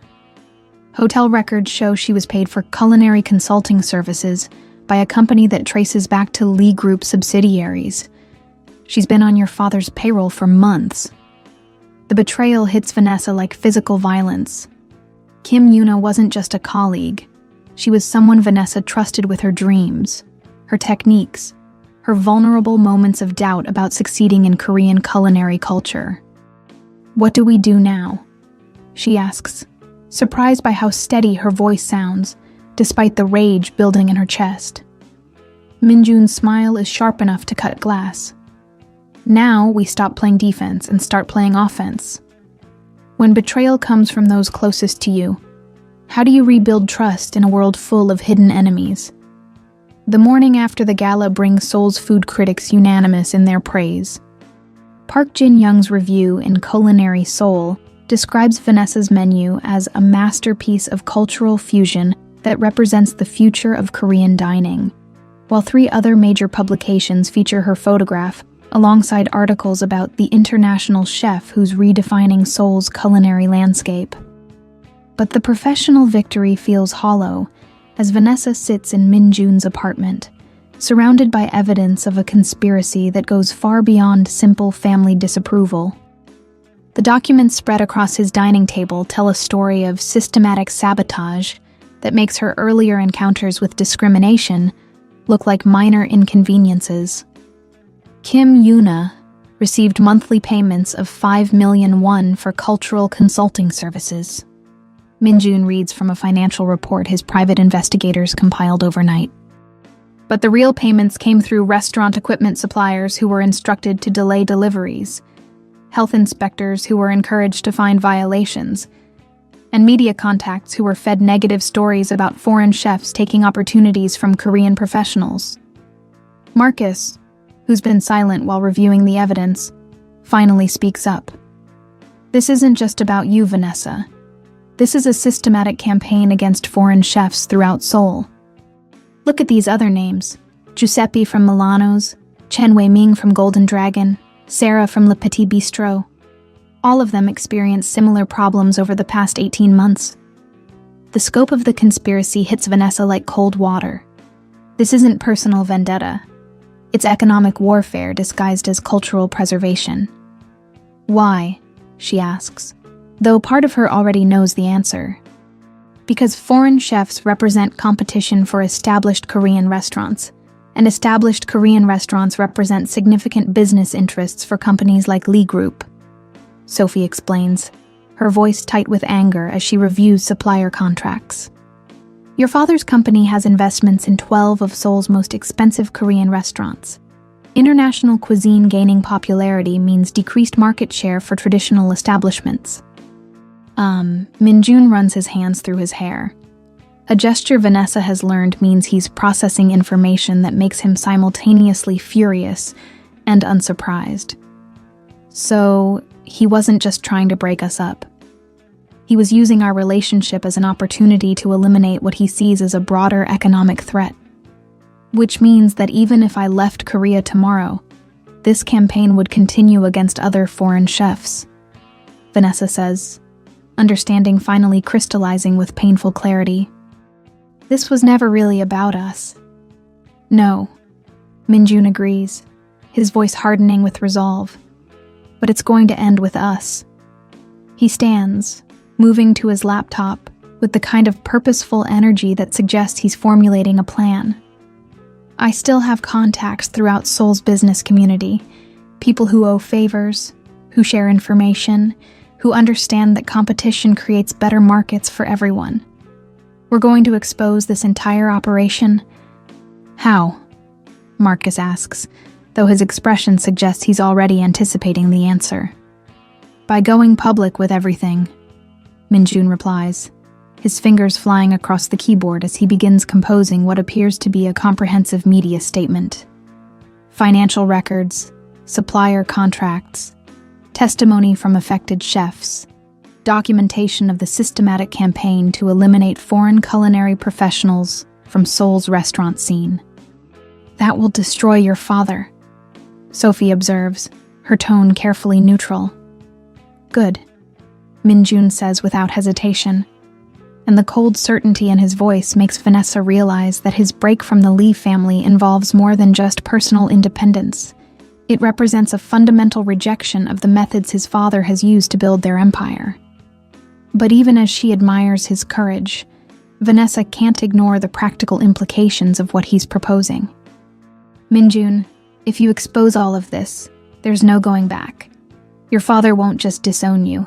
He'll try to destroy you completely. Then we'd better make sure our evidence is comprehensive enough to protect us, Minjun replies, turning to face her with an expression that combines determination with something that looks remarkably like anticipation. Because I'm tired of playing by his rules. And I think it's time Seoul understood exactly how its most respected business leader maintains his competitive advantages. The next 72 hours unfold like a carefully orchestrated military campaign. Minjun's network of contacts provides additional evidence of Lee Group's anti-competitive practices, while Marcus and Sophie coordinate with other affected chefs to document similar experiences. Vanessa finds herself at the center of a coalition that's growing beyond her original expectations. Not just foreign chefs, but Korean culinary professionals who've been pressured to participate in discriminatory practices. Suppliers who've been forced to choose between ethical behavior and profitable contracts. And media professionals who've been fed stories they're now learning were deliberately misleading. This is bigger than restaurant politics, says Chef Park Sung-ho, owner of one of Gangnam's most respected establishments, during a clandestine meeting in Marcus's apartment. What Lee Dong-hyuk has been doing affects the entire industry's integrity. If we allow this kind of systematic manipulation to continue, none of us, Korean or foreign, can compete on merit alone. Are you prepared for the consequences? Vanessa asks, because she understands better than anyone how Lee Dong-hyuk responds to opposition. Chef Park's smile is grim, but determined. Ms. Holloway, I've been cooking professionally for 23 years. I've survived economic recessions, changing consumer tastes, and 3 different landlords who tried to triple my rent. I think I can handle one corrupt businessman who's forgotten that reputation has to be earned rather than purchased. The statement they released Thursday morning reads like a declaration of war disguised as a business ethics complaint. It details systematic discrimination against foreign chefs, documents financial manipulation designed to eliminate competition, and includes testimony from 17 culinary professionals who've experienced similar pressure tactics. But the real bombshell comes in the form of recorded conversations between Lee Dong-hyuk and various business associates, discussions that make clear his campaign against foreign restaurants was never about cultural preservation and everything about economic control. The Korean food industry represents $8 billion in annual revenue. His voice says through speakers in Minjun's apartment as they listen to recordings that will soon be broadcast throughout Seoul. Every dollar spent on Italian, French, or American cuisine is a dollar not supporting Korean businesses. Our job is to ensure that foreign competition remains minimal and manageable. And if they refuse to cooperate with our suggestions, another voice asks. Then they discover that Seoul can be a very challenging city for businesses that don't align with established community interests. The recording is damning, clear evidence of anti-competitive practices that violate both Korean business ethics laws and international trade agreements. When does this go public? Vanessa asks, staring at the laptop screen that shows their press release queued for distribution to every major media outlet in Seoul. Minjun checks his watch. 30 minutes. Just long enough for my father to receive an advance copy and understand exactly what's about to happen to his carefully constructed reputation. As if summoned by their conversation, Minjun's phone rings with a call from Lee Group headquarters. Are you going to answer? Vanessa asks. Minjun's smile is sharp with anticipation. Oh yes. I've been waiting my entire adult life for this conversation. When justice and revenge converge, the resulting explosion can reshape everything. And the phone call lasts exactly 7 minutes and 43 seconds. But its impact reverberates through Seoul's business community like an earthquake. Minjun puts the conversation on speaker, and Vanessa listens to Lee Dong-hyuk's voice oscillate between paternal disappointment and cold fury as he realizes the scope of his son's betrayal. You have 1 hour to retract this statement and issue a public apology. Dong-hyuk's voice cuts through the apartment's silence like a blade. After that, the consequences will be permanent and irreversible. What consequences? Minjun asks, his voice steady despite the magnitude of what he's just unleashed. Your mother's medical treatments at Samsung Medical Center will be discontinued. The scholarship fund your grandfather established will be dissolved. Your cousin Jinho's position at Lee Electronics will be terminated. Every person you care about will discover exactly what it costs to support your romantic rebellion. The threats hit like physical blows, revealing the true scope of Lee Dong-hyuk's influence and his willingness to weaponize family relationships to maintain control. Vanessa feels sick as she realizes that their fight for justice has dragged innocent people into a war they never chose. You would hurt your own family to protect your business interests? Minjun asks, though the question sounds more like confirmation of something he's always suspected. I would protect my family's legacy from the destructive impulses of one ungrateful son who's allowed his personal weakness to cloud his judgment. Personal weakness? Your infatuation with that American chef represents everything wrong with your generation. The belief that individual desires matter more than family obligations. That romantic love justifies abandoning responsibilities to the people who made your success possible. Vanessa moves toward the phone, her voice cutting through the conversation with steel-edged clarity. Mr. Lee, this is Vanessa Holloway. I want you to understand something about your son's personal weakness. Silence on the other end. Then, Ms. Holloway, I assume you're satisfied with the chaos you've created. I'm satisfied that Seoul's culinary community will finally understand what they've been up against, she replies, her voice steady despite the adrenaline flooding her system. But I want you to know that Min-jun didn't make these choices because of me. He made them because he has integrity, something you apparently never taught him. Integrity. Dong-hyuk repeats, his tone suggesting he's tasting something bitter. An expensive luxury that people in your position can afford because you have nothing substantial to lose. You're right, Vanessa says, surprising both Min-jun and herself with the admission. I don't have generational wealth to protect or family legacies to preserve, but that's exactly why I can see clearly what you've spent decades convincing yourself to ignore. That power built on exploitation and maintained through intimidation isn't legacy, it's tyranny. The line goes silent for nearly 30 seconds before Dong-hyuk responds. 1 hour, Ms. Holloway. After that, you'll both discover that tyranny, as you call it, is remarkably effective at protecting what matters most. The call ends, leaving behind a silence that feels pregnant with approaching storm. He's going to follow through on those threats, Min-jun says, his voice flat with certainty. My mother's treatments, Jinho's job, the scholarship fund, he'll destroy all of it to prove that opposing him carries consequences. Then we protect them, Vanessa replies, her mind already working through possibilities. We make sure the story includes those threats, demonstrates exactly what kind of man uses family members as weapons.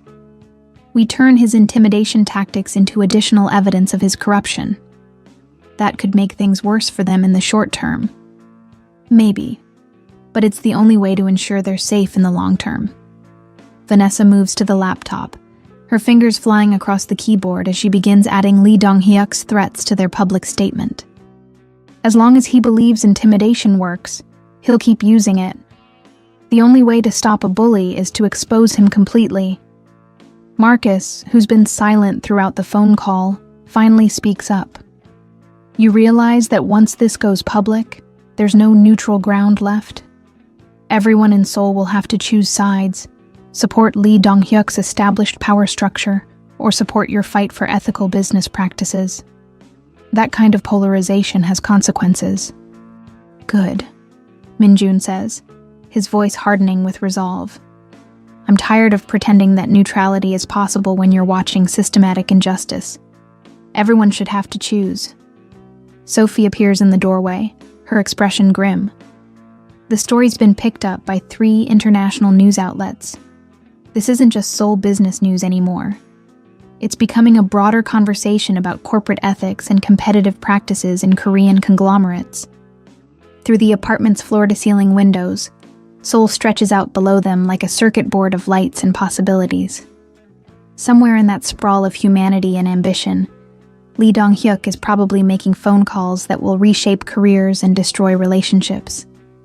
But also, somewhere in that same city, foreign chefs are reading about their experiences in major newspapers, understanding for the first time that their struggles weren't personal failings, but systematic oppression. 15 minutes until publication. Min-jun announces, his voice carrying the weight of irreversible decision. Last chance to change our minds.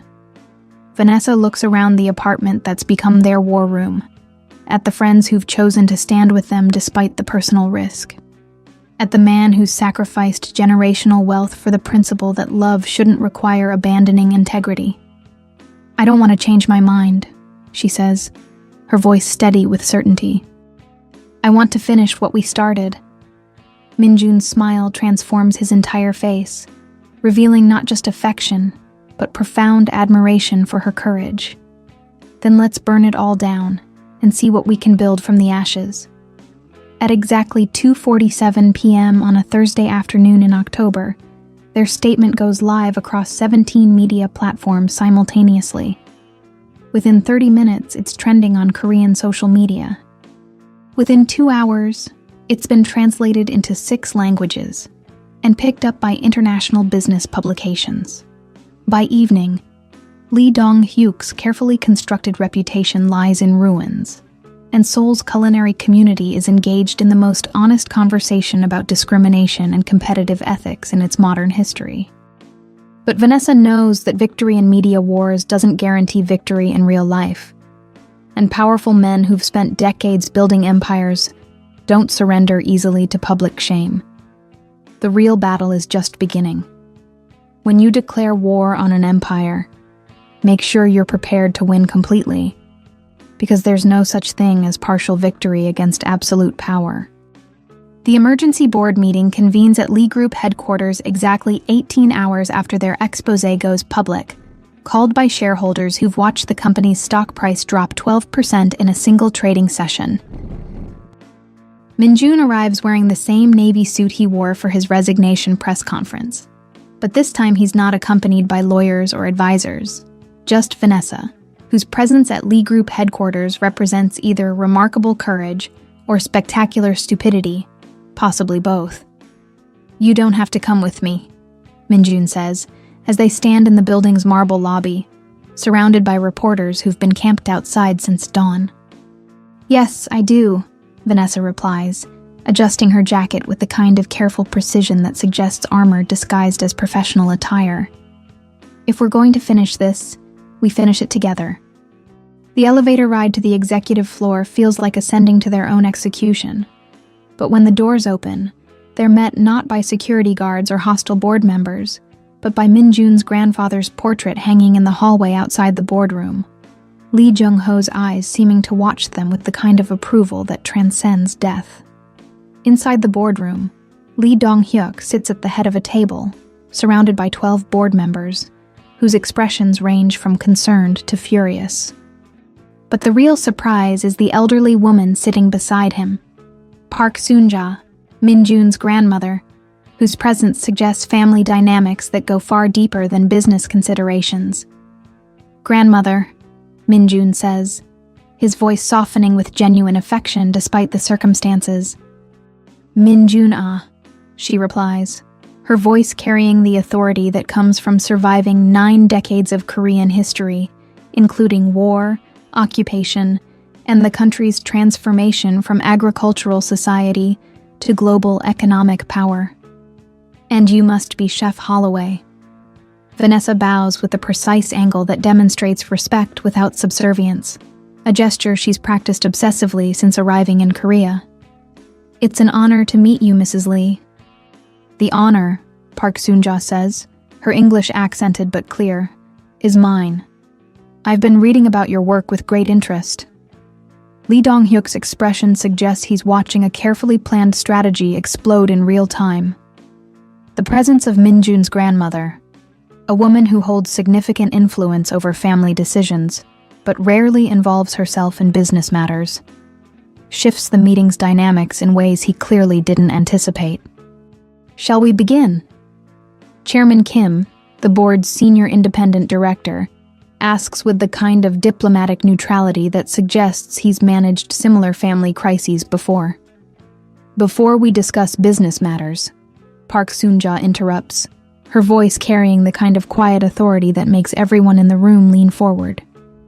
"I want to tell you about my late husband's philosophy regarding competition and excellence."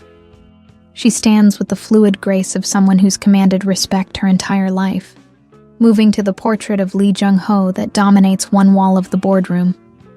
Jung-ho used to say that a business built on suppressing competition was a business that had forgotten how to compete on merit. He believed that Korean companies should succeed by being better, not by making others worse. Her gaze moves across the board members, lingering on each face with the intensity of someone taking inventory. "What I've learned over the past 24 hours about this company's practices would have horrified him. Using intimidation and financial manipulation to eliminate foreign restaurants isn't competitive strategy. It's cowardice disguised as business acumen." The silence that follows is electric with tension. Board members exchange glances that suggest rapid recalculation of loyalties and political positions, while Lee Dong-hyuk's face cycles through expressions that reveal a man watching his carefully constructed authority structure collapse in real time. Furthermore, Park Soon-ja continues.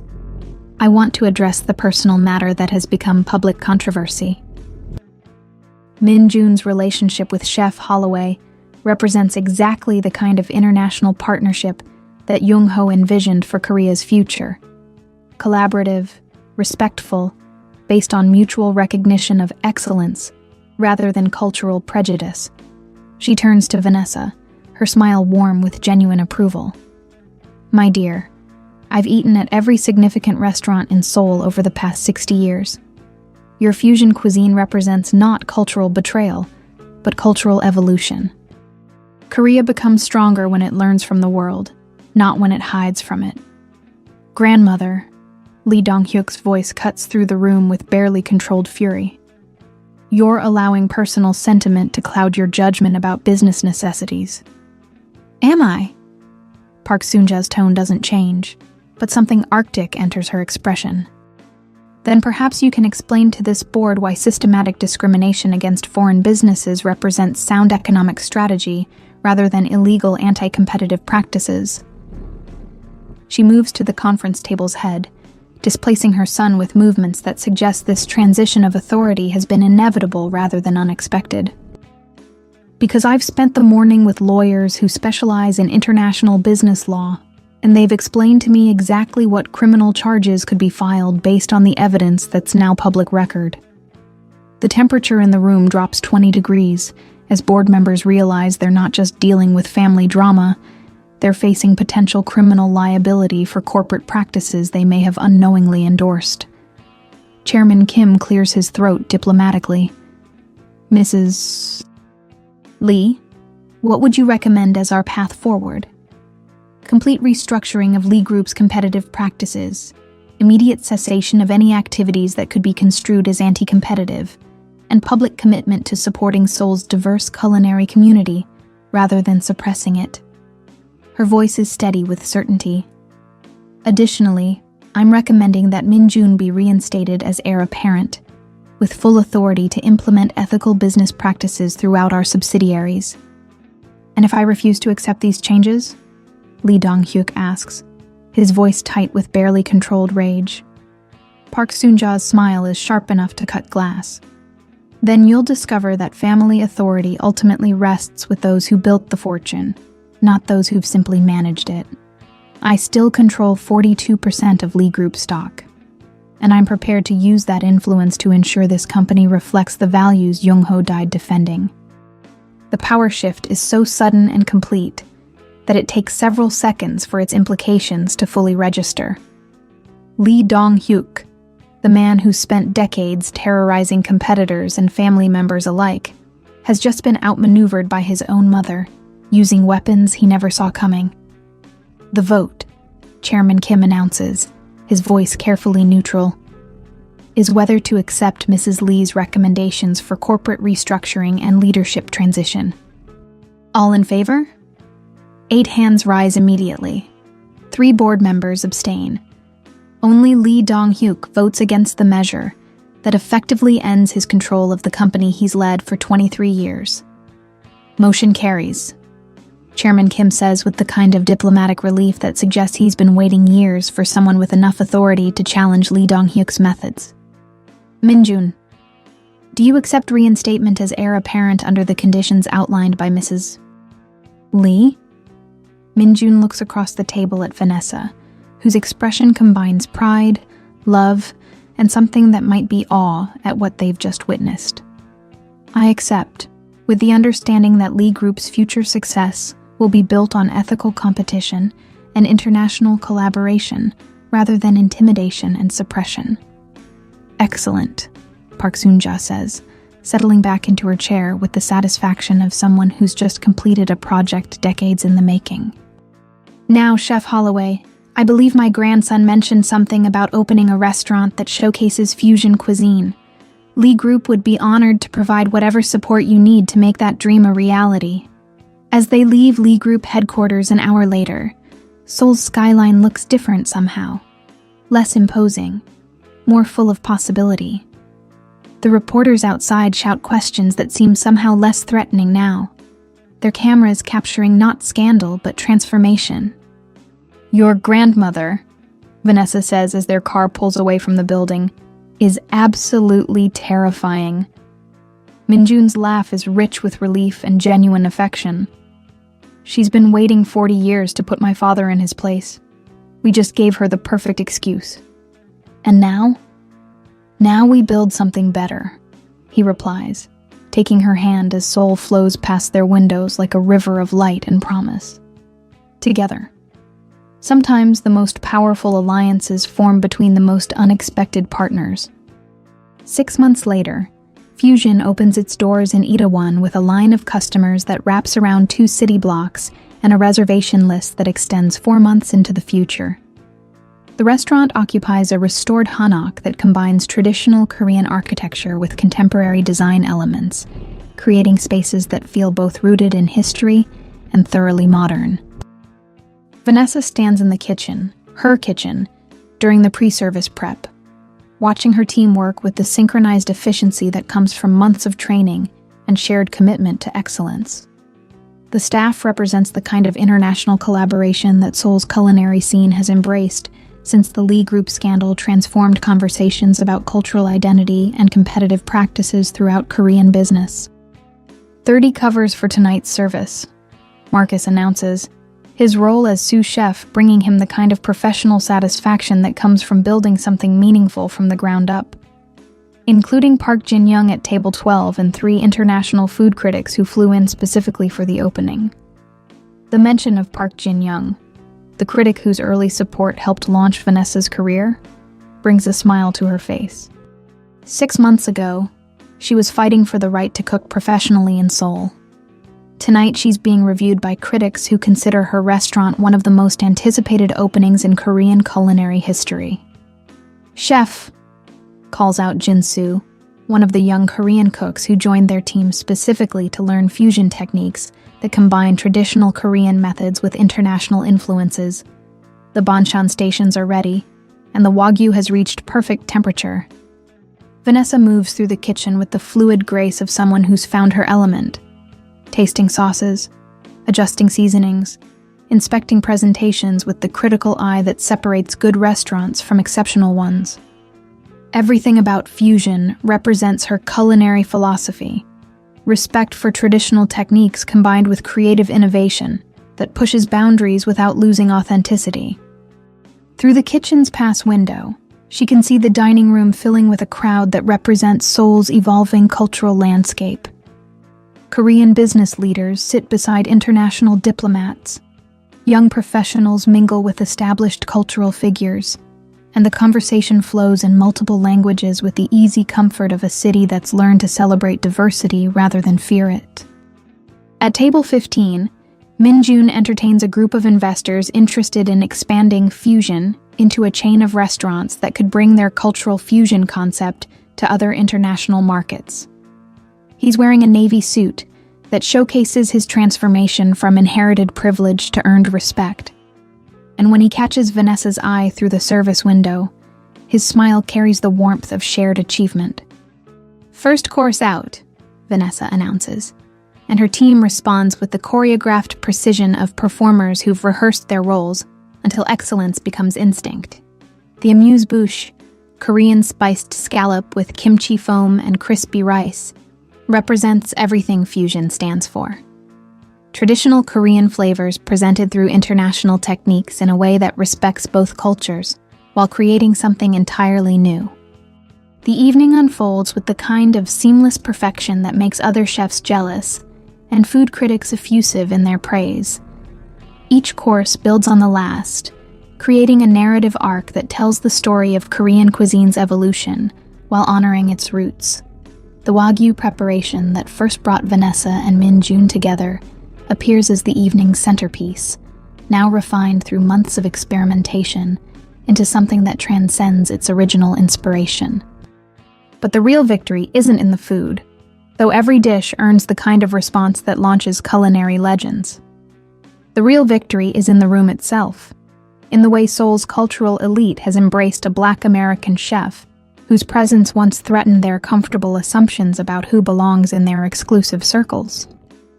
Chef Holloway, Park Jin-young appears in the kitchen doorway as the evening winds down, his expression carrying the kind of respect reserved for professionals who've exceeded already high expectations. Exceptional work tonight. This is the kind of restaurant that changes conversations about what Korean cuisine can become. Thank you, Vanessa replies, accepting the praise with the gracious confidence of someone who's learned to believe in her own worth. But this isn't just about Korean cuisine, instead of competing. Through the kitchen window, she can see Sophie raising a champagne toast with a table full of restaurant owners who once worried that foreign chefs would steal opportunities from Korean professionals. Now they're celebrating Fusion's success as proof that excellence creates opportunities rather than eliminating them. Ms. Holloway, a server approaches with a message that makes her heart skip. There's someone at table 8 who'd like to speak with you. Vanessa looks toward table 8 and feels her breath catch. Lee Dong-hyuk sits alone, wearing a simple dark suit instead of his usual power attire, his expression unreadable as he slowly sips tea that he's apparently been nursing throughout the evening service. Should I call security? Marcus asks quietly. But Vanessa shakes her head. No. It's time to finish this conversation properly. She removes her chef's coat, smooths down her hair, and approaches table 8 with the steady stride of someone who's no longer afraid of men who mistake intimidation for authority. Mr. Lee, she says, settling into the chair across from him with the kind of careful composure that acknowledges his presence without conceding his power. Ms. Holloway, he replies, his voice carrying none of the Arctic authority she remembers from their previous encounters. Congratulations on your success. The food was exceptional. The admission surprises her, both in its sincerity and its implications. Thank you. I didn't expect to see you here tonight. I wanted to understand what I'd been fighting against, Dong-hyuk says, his eyes moving around the dining room where Seoul's cultural elite continues to celebrate. What I've learned tonight is that I wasn't fighting against you. I was fighting against the future. The words hang in the air between them, loaded with implications that go far beyond their personal conflict. Vanessa realizes that she's witnessing something unprecedented. Lee Dong-hyuk admitting error, accepting defeat, acknowledging that his worldview was fundamentally flawed. The future doesn't have to be your enemy, she says carefully. It can be your opportunity to build something better than what came before. Dong-hyuk's smile is tired, but genuine. Perhaps. But that's a conversation for younger people to have. My son has shown that he understands possibilities I was never able to see. He stands, leaving money on the table that's far more than necessary for a single cup of tea. I came here tonight to apologize, Ms. Holloway, not just for what I did to you, but for what I nearly prevented Seoul from experiencing. This restaurant, your vision, represents everything I claim to value but never actually understood. Which was?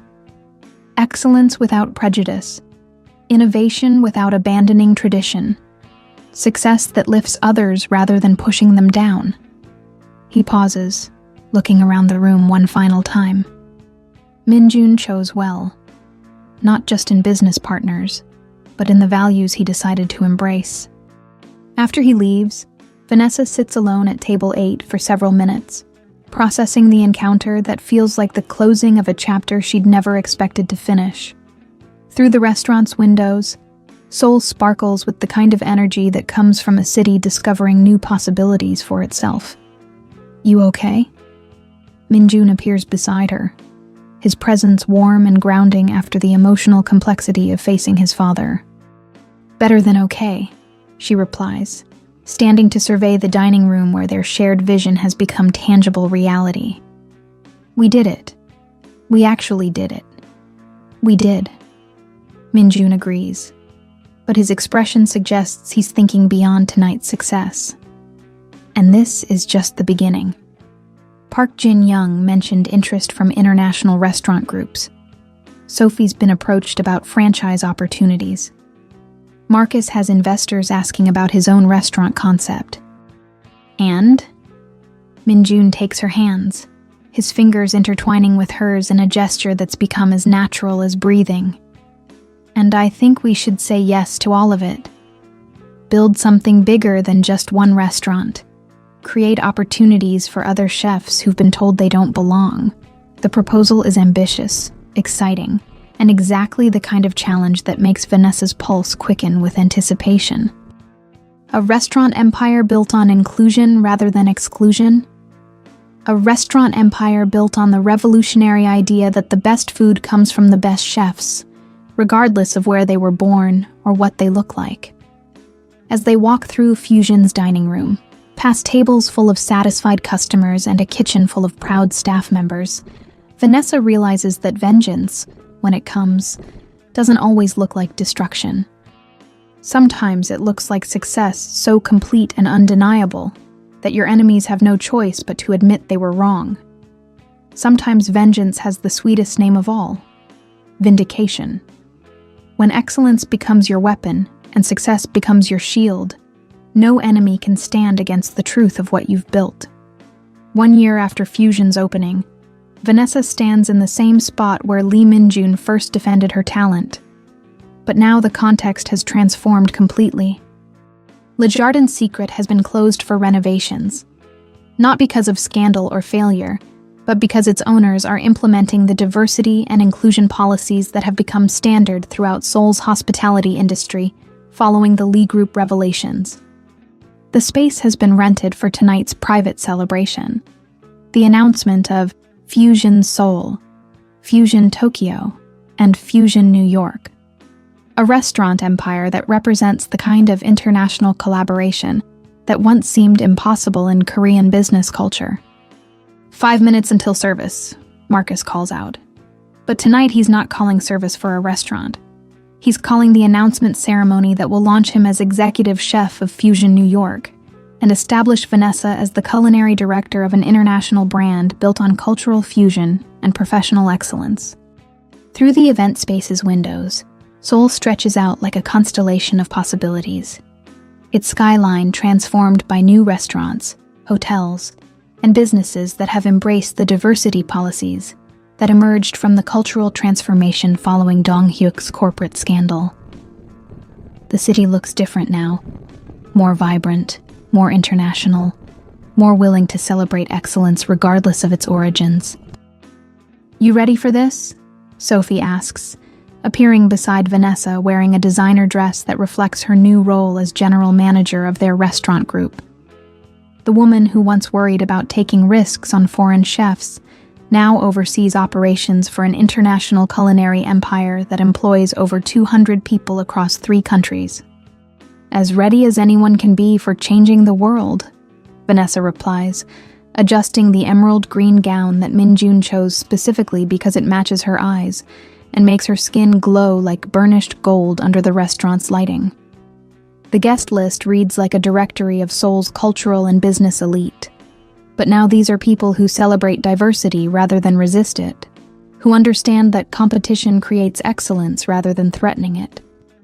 Park Jin-young sits beside 3 Michelin Guide representatives who flew in from Tokyo, specifically for tonight's announcement. Korean restaurant owners mingle with international investors, and the conversation flows in multiple languages with the easy comfort of a community that's learned to value inclusion over exclusion. At exactly 8 p.m., Minjun takes the small stage that's been erected in the space where Vanessa once faced discrimination and humiliation. He's wearing a perfectly tailored tuxedo that showcases his transformation from inherited privilege to earned leadership, and when he speaks, his voice carries the authority that comes from building something meaningful rather than simply managing something inherited. 2 years ago, in the same room, I watched talented people face prejudice disguised as tradition. He begins, his eyes finding Vanessa in the audience. Tonight, we're here to celebrate what happens when a community chooses to embrace excellence over exclusion, innovation over fear, collaboration over competition. The applause that follows isn't polite social obligation. It's genuine appreciation from an audience that's witnessed Seoul's cultural transformation and understands its significance. These are people who've seen their city become more vibrant, more creative, more successful because it learned to value talent regardless of its origins. Fusion represents more than just restaurants, Minjun continues. It represents a philosophy that the best of any culture can be enhanced, rather than diminished by engagement with the best of other cultures. Our expansion into Tokyo and New York isn't just business development. It's cultural exchange that creates opportunities for chefs, servers, managers, and investors who believe that diversity creates strength. Through the audience, Vanessa can see faces that tell the story of Seoul's evolution. Lee Dong-hyuk isn't present. He spent the past year managing a much-reduced Lee group while implementing the ethical business practices his mother demanded, but his absence feels appropriate rather than hostile. This celebration isn't about defeating enemies. It's about building something better than what existed before. But tonight's real celebration, Minjun says, his voice softening in a way that makes Vanessa's heart skip, is personal as well as professional. He steps down from the stage, moving through the audience with the confidence of someone who's learned to trust his own judgment over other people's expectations. When he reaches Vanessa's table, he extends his hand in a gesture that mirrors their first meeting but carries entirely different implications. "Vanessa Holloway," he says, his voice carrying clearly through the now silent room. "You've shown me what it means to build a life based on excellence rather than inheritance, courage rather than conformity, love rather than convenience." The small velvet box he produces from his jacket pocket seems to glow under the restaurant's lighting, its contents representing not just personal commitment, but the kind of partnership that creates possibilities neither person could achieve alone. "Will you marry me?" he asks. And the words carry the weight of everything they've built together: professional success, cultural change, personal growth, and love that's survived public scrutiny, family pressure, and the kind of challenges that either destroy relationships or make them unbreakable. The ring is perfect, not ostentatious or designed to showcase wealth, but elegant in its simplicity and meaningful in its craftsmanship. A single diamond surrounded by smaller stones that catch the light and throw it back in patterns that remind Vanessa of the teppanyaki flames where they first discovered their compatibility. "Yes," she says, her voice steady despite the tears that are making Seoul's skyline blur into impressionist art. "Yes, to all of it. The restaurants, the partnership, the future we're going to build together." The applause that erupts is thunderous, but Vanessa barely hears it. She's focused on Minjun's face as he slides the ring onto her finger, on the way his eyes reflect not just personal happiness, but profound admiration for what they've accomplished together. "So," he says after the audience has quieted enough for conversation, "ready to take over the international culinary scene? With you?" Vanessa looks around the room filled with people who've supported their vision, at the city that's learned to celebrate rather than resist change, at the future that stretches ahead of them full of possibilities they're only beginning to imagine. "I'm ready for anything." The evening continues with champagne toasts and business discussions, with congratulations and planning sessions for restaurant openings in two of the world's most competitive culinary markets. But the real celebration is quieter, more personal. The recognition that love and professional excellence can enhance each other rather than competing for attention. Later, as Seoul's lights twinkle below them from the rooftop of Minjun's apartment, Vanessa realizes that their story has come full circle. From humiliation in a restaurant kitchen to engagement in that same space, from fighting for the right to cook professionally to building an international culinary empire, from love that seemed impossible to partnership that feels inevitable. "What are you thinking about?" Minjun asks, settling beside her with 2 glasses of champagne that probably cost more than most people spend on groceries, but feels perfect for this moment. "I'm thinking about that first night, when your father threatened to destroy my career if I didn't leave Korea," Vanessa says, accepting the champagne and looking out over a city that's become her home in ways she never expected. He was so certain that I didn't belong here, that I'd never survive in Seoul's business culture. And now I'm engaged to his son, about to open restaurants in 3 countries, and Seoul's food critics call me one of the city's most influential chefs. She laughs, the sound carrying joy and amazement in equal measure. Sometimes the best revenge is simply proving people wrong by succeeding beyond their ability to imagine. Min-jun raises his glass in a toast that encompasses everything they've built and everything they're planning to build. To proving people wrong. To building something better, Vanessa counters, touching her glass to his with the clear ring of crystal meeting crystal. To us, Min-jun says, his voice soft with the certainty that comes from finding someone whose dreams align with your own, whose courage inspires your own, whose love makes everything else possible. To us, Vanessa agrees, and the words taste like promise and possibility, and the kind of future that's worth fighting for. As they sit together on the rooftop overlooking Seoul, the city's light spreading below them like scattered diamonds, Vanessa realizes that some stories don't end. They transform into new beginnings.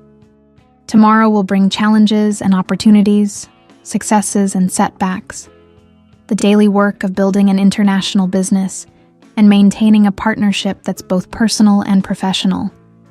But tonight, with Seoul sparkling below them and their shared future stretching ahead like an endless horizon of possibilities, everything feels exactly as it should be. Sometimes the greatest victory isn't defeating your enemies. It's building something so beautiful that their opposition becomes irrelevant. 3 years later, Seoul Culinary Magazine features Vanessa on its cover with the headline, "The Chef Who Changed Seoul: How International Fusion Created a Culinary Revolution." The article describes how her success opened doors for foreign chefs throughout Korea, how the Lee Group scandal transformed business ethics standards across multiple industries, and how Seoul's restaurant scene has become one of the world's most diverse and innovative. The Fusion Restaurant Group now operates in 12 cities across 4 continents, employing over 800 people and serving as a model for how cultural collaboration can create business success while advancing social progress. Marcus runs the New York operation, Sophie oversees European expansion, and a new generation of chefs, Korean and international, have found opportunities that wouldn't have existed without the changes Vanessa and Min-jun's relationship helped catalyze. But the real measure of their impact isn't in business metrics or media coverage. It's in the young Korean-American chef who opens her first restaurant in Gangnam without facing questions about cultural authenticity, the Italian cook who learns traditional kimchi-making techniques from Korean grandmothers, the investment policies that evaluate business potential based on innovation rather than the nationality of entrepreneurs. Seoul has become a city where excellence is recognized regardless of its origins, where tradition and innovation enhance each other rather than competing for dominance, where love stories like theirs inspire possibility rather than scandal. And in a restored Hanok in Itaewon, where the original Fusion continues to serve the kind of meals that change minds and open hearts, Vanessa Holloway Lee stands in her kitchen, watching new chefs learn that the most revolutionary act is simply being excellent at what you do, regardless of what anyone else believes about who you are or where you belong. Sometimes changing the world starts with one perfectly prepared dish, served to the right person at exactly the right moment. Sometimes it starts with someone brave enough to defend what matters, even when the cost seems impossibly high. Sometimes it starts with love that refuses to accept other people's limitations as your own. Thank you for following Vanessa and Min-jun's journey from prejudice to partnership, from struggle to success, from love that seemed impossible to love, that changed everything. Their story proves that sometimes the most powerful revolutions happen not through violence or anger, but through excellence that cannot be denied, and love that refuses to be defeated.